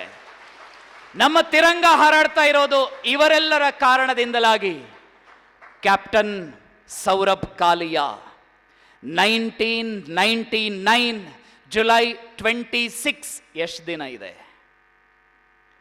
ನಾಡಿದ್ದು ಶುಕ್ರವಾರ ಜುಲೈ 26 1999 ಕಾರ್ಗಿಲ್ ಸಮರ. ಭಾರತದ ಸೈನ್ಯದ ತಾಕತ್ತು ಏನು ಅಂತ ಗೊತ್ತಾದ್ದು ಕಾರ್ಗಿಲ್ ಸಮರದಲ್ಲಿ. ಆ ಕಾರ್ಗಿಲ್ ಸಮರದಲ್ಲಿ ಹುತಾತ್ಮರಾದಂತಹ 4 ಜನ ಸಿಂಹಗಳಲ್ಲಿ ಮೊದಲನೆಯವರು ಸೌರಭ್ ಕಾಲಿಯಾ. ನಾನು ಎಲ್ಲ ಯುವಕ ಯುವತಿಯರಲ್ಲಿ ಪ್ರಾರ್ಥನೆ ಮಾಡಿಕೊಳ್ತೇನೆ, ದಯವಿಟ್ಟು ನೀವು ನಿಮ್ಮ ಮನೆಗೆ ಹೋದ ನಂತರ ಈ 4 ಜನರ ಡೀಟೇಲ್ಸ್ ಅನ್ನ ಗೂಗಲಲ್ಲಿ ನೋಡಿಬಿಡಿ. ಕ್ಯಾಪ್ಟನ್ ಸೌರಭ್ ಕಾಲಿಯಾ ಹೇಗಿದ್ದ? ಹೀರೋ. ಆ ಸೌರಭ್ ಕಾಲಿಯಾ 22 ವರ್ಷ ವಯಸ್ಸಿಗೆ ಪಾಕಿಸ್ತಾನದ ಆರ್ಮಿ ಅವರನ್ನ ಕಿಡ್ನಾಪ್ ಮಾಡಿತು.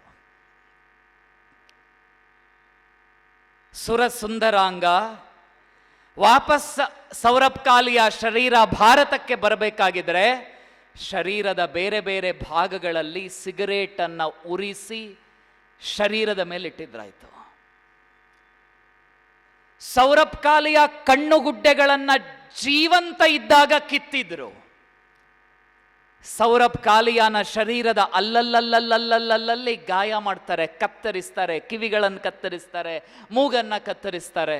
ಕೊನೆಗೆ ಸೌರಭ್ ಕಾಲಿಯಾ ಜನನಾಂಗವನ್ನ ಕೂಡ ಗುದ್ದುತ್ತಾರೆ.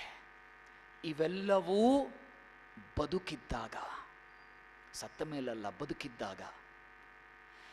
ಯುದ್ಧ ಭೂಮಿಯ ಅಂತಾರಾಷ್ಟ್ರೀಯ ಇತಿಹಾಸದಲ್ಲಿ ಇಷ್ಟು ಘೋರವಾದ ಯಾತನೆಯನ್ನ ಅನುಭವಿಸಿದಂತಹ ಇನ್ನೊಬ್ಬ ವ್ಯಕ್ತಿ ಈ ಭೂಮಿಯ ಮೇಲಿಲ್ಲ.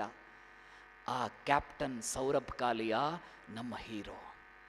ನಿಮ್ಮನ್ನ ಯಾರಾದರೂ ಪ್ರಶ್ನೆ ಮಾಡಿದ್ರೆ ಹೂ ಇಸ್ ಯುವರ್ ಹೀರೋ ಅಂತ ಹೇಳಿದ್ರೆ ಫಿಲಂ ಸ್ಟಾರ್ಗಳಲ್ಲ ಸ್ವಾಮಿ.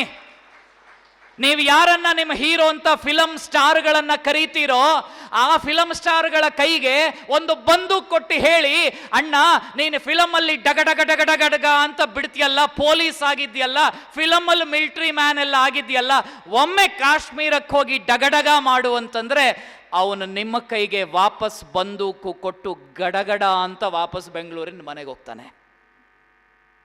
ಹೀರೋ ಅಂದ್ರೆ ತೆರೆ ಮೇಲೆ ವಿಜೃಂಭಿಸುವಂಥವನಲ್ಲ. ಹೀರೋ ಅಂದ್ರೆ ದೇಶಕ್ಕೋಸ್ಕರ ಪ್ರಾಣ ಕೊಡುವಂಥವನು. ಮೇಜರ್ ಪದ್ಮಪಾಣಿ ಆಚಾರ್ಯ ಅವರು ಹುತಾತ್ಮರಾಗಬೇಕಾಗಿದ್ರೆ ಅವರ ಹೆಂಡತಿಯ ಹೊಟ್ಟೆಯ ಒಳಗಡೆ 6 ತಿಂಗಳ ಗರ್ಭಿಣಿ. ಹುತಾತ್ಮರಾಗಬೇಕಾಗಿದ್ರೆ 6 ತಿಂಗಳ ಗರ್ಭಿಣಿ. ಅವರ ಮಗಳ ಇಂಟರ್ವ್ಯೂ ನೋಡಿ, ಆ ಮಗಳು ತುಂಬ ಮುದ್ದಾಗಿ ಹೇಳ್ತಾಳೆ. ಇವಾಗ ಆ ಮಗಳಿಗೆ 24 ವರ್ಷ. ಆ ಮಗಳು ತುಂಬ ಚೆನ್ನಾಗಿ ದುಃಖ ಯಾಕೆ ಅವಳಿಗೆ ವಿಪರೀತವಾಗಿ ಆಗೋದಿಲ್ಲ ಅಂತಂದ್ರೆ ಅಪ್ಪನನ್ನ ನೋಡ್ಲೇ ಇಲ್ವಲ್ಲ. ಅಪ್ಪನನ್ನ ನೋಡಿ, ಅಪ್ಪನ ಮೀಸೆ ತಿರುವಿ, ಅಪ್ಪನ ಗಲ್ಲ ಎಲ್ಲ ಬುಬ್ಬು ಮಾಡಿ, ಅಪ್ಪನ ಹೆಗಲ ಮೇಲೆ ಇದ್ದ ನೆನಪಿದ್ರೆ ದುಃಖ ಆಗತ್ತೆ. ಆ ಹೆಣ್ಣು ಮಗಳು ಹೇಳ್ತಾಳೆ, ಅಪ್ಪ ಅಂದ್ರೆ ಎಲ್ಲರಿಗೂ ಅಪ್ಪ ಅಪ್ಪ ಅಪ್ಪ ಇದ್ದಾರೆ. ಪೇರೆಂಟ್ಸ್ ಮೀಟಿಂಗಿಗೆ ಅಪ್ಪ ಬರ್ತಾರೆ. ನನಗೆ ಅಪ್ಪ ಯಾರು ಅಂತ ಹೇಳಿದ್ರೆ ನಾನು ಅವರನ್ನೆಲ್ಲ ಮನೆಗೆ ಕರೆದು A4 ಸೈಜ್ ಫೋಟೋ ತೋರಿಸೋದು ನನ್ನ ಅಪ್ಪ. ಆ ಅಪ್ಪ ಗೋಡೆ ಮೇಲೆ ಯಾಕೆ ಹೋದ ಅಂತಂದ್ರೆ ನಾನು ನೀವು ಚೆನ್ನಾಗಿರಬೇಕು ಅಂತ ಮೇಜರ್ ಪದ್ಮಪಾಣಿ ಆಚಾರ್ಯ ತನ್ನ ಬದುಕನ್ನು ಕೊಟ್ಟರು. ಅವರು ಕೊನೆಯದಾಗಿ ತನ್ನ ಅಪ್ಪನಿಗೊಂದು ಪತ್ರ ಬರೀತಾರೆ, ಮೇಜರ್ ಪದ್ಮಪಾಣಿ ಆಚಾರ್ಯ. ಆ ಪತ್ರದಲ್ಲಿ ಅವ್ರು ಹೇಳ್ತಾರೆ, ಪ್ರೀತಿಯ ಅಪ್ಪ, ನಿನ್ನ ಸೊಸೆ ಗರ್ಭಿಣಿ, ಸೊಸೆಯ ಮಗು ಅಂದ್ರೆ ನನ್ನ ಮಗು ಭೂಮಿಗೆ ಬಂದ ಮೇಲೆ ಪ್ರತಿದಿನ ಮಹಾಭಾರತದ ಒಂದು ಕತೆ ಹೇಳು. ಆ ಮಗು ದೇಶಭಕ್ತ ಮಗು ಆಗಬೇಕು. ನೀ ನನಗೆ ಹೇಳ್ತಾ ಇದ್ದೀಯಲ್ಲ ಬಾಲ್ಯದಲ್ಲಿ ಹತೋವಾ ಪ್ರಾಪ್ಸ್ಯಸೆ ಸ್ವರ್ಗಂ ಜಿತ್ವಾವಾ ಭೋಕ್ಷ್ಯಸೆ ಮಹೀಂ ಕೃಷ್ಣನ ಕಥೆ, ನನ್ನ ಮಗುವಿಗೂ ಆ ಕತೆ ಹೇಳು. ಈ ಪತ್ರ ನಿನ್ನ ಕೈ ಸೇರುವ ಹೊತ್ತಿಗೆ ನಾನು ಮೋಡಗಳ ಮರೆಯಲ್ಲಿ ಮರೆಯಾಗಿ ಹೋಗುತ್ತೇನೆ. ನೋಡಿದಿರಿ ಇವರನ್ನ, ಹೆಸರು ಗೊತ್ತಿಲ್ಲ. ಫಿಲಂ ಬಂತು ಇವರ ಮೇಲೆ,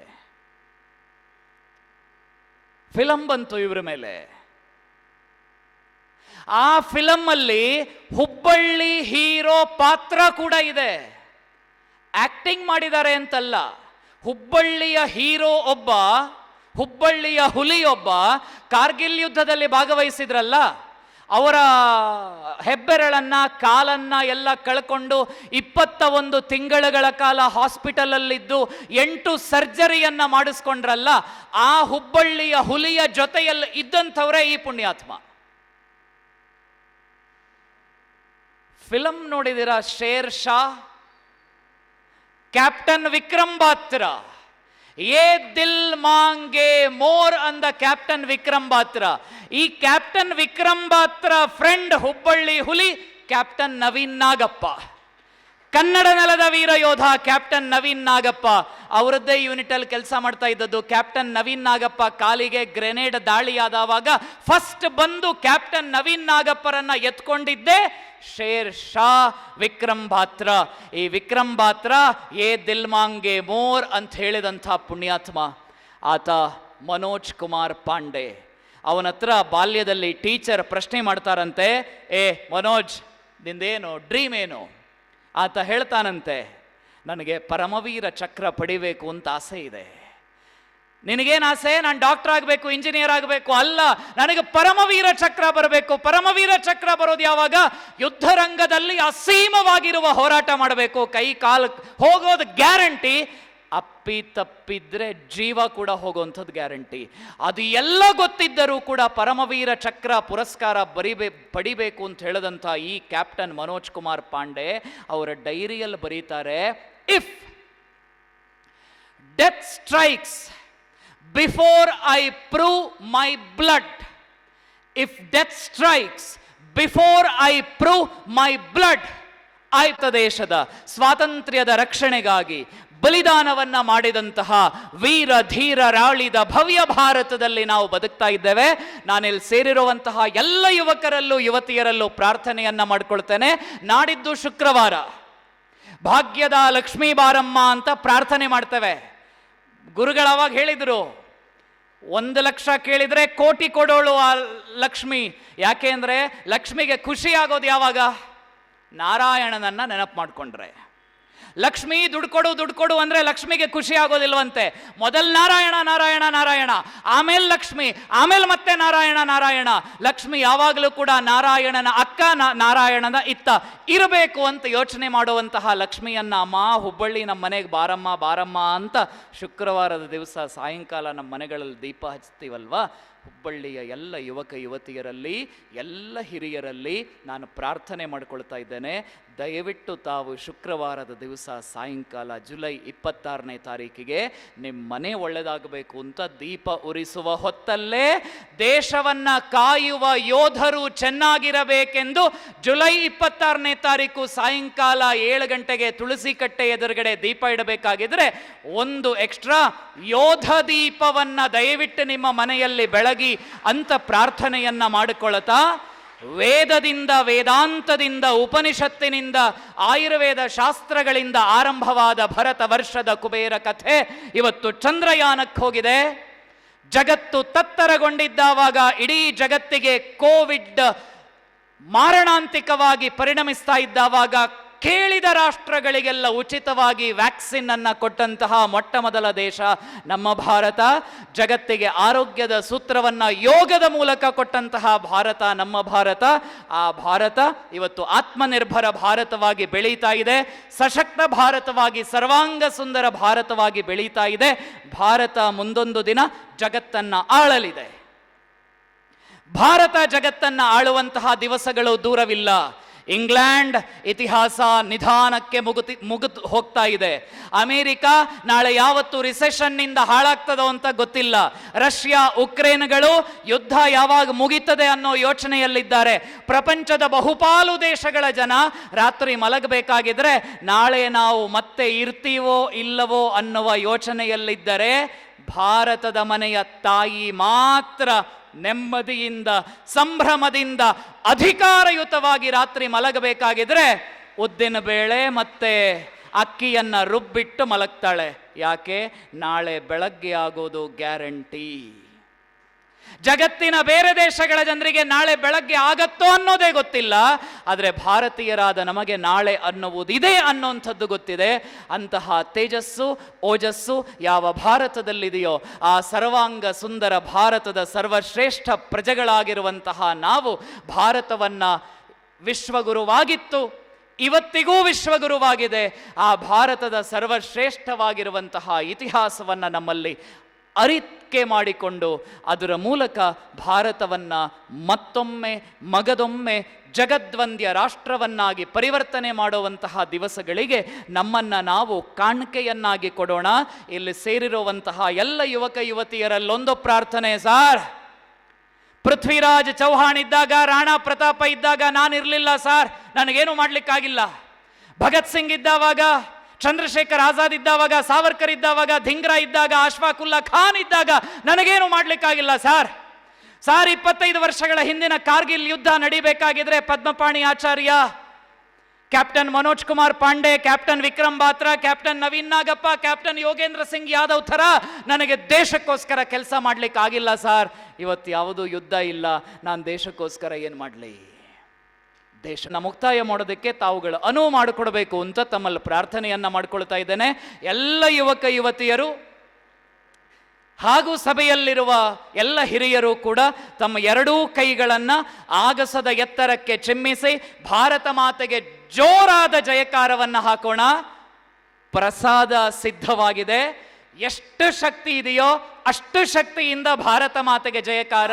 ಈ ಭಾರತದ ಜಯಕಾರ ಭಾರತದ ದಕ್ಷಿಣದ ಭಾಗಕ್ಕಲ್ಲ, ಈ ಭಾರತದ ಜಯಕಾರ ನಮ್ಮ ಗಡಿಯನ್ನ ಕಾಯುವ 3 ರೀತಿಯ ಸೇನಾ ವ್ಯವಸ್ಥೆಯ 13,25,000 ಸೈನಿಕರ ಕಿವಿಗಳಿಗೆ ಮತ್ತೆ ಮತ್ತೆ ಮತ್ತೆ ಮತ್ತೆ ಅನುರಣನಗೊಳ್ಳುವ ಶ್ರೇಷ್ಠವಾದ ಜೈಕಾರ ಹುಬ್ಬಳ್ಳಿಯ ಸಿಂಹಿಣಿಯರ ಬಾಯಿಯಿಂದ ಬರಲಿ. ಭಾರತ್ ಮಾತಾ ಕಿ, ಭಾರತ್ ಮಾತಾ ಕಿ, ಭಾರತ್ ಮಾತಾ ಕಿ.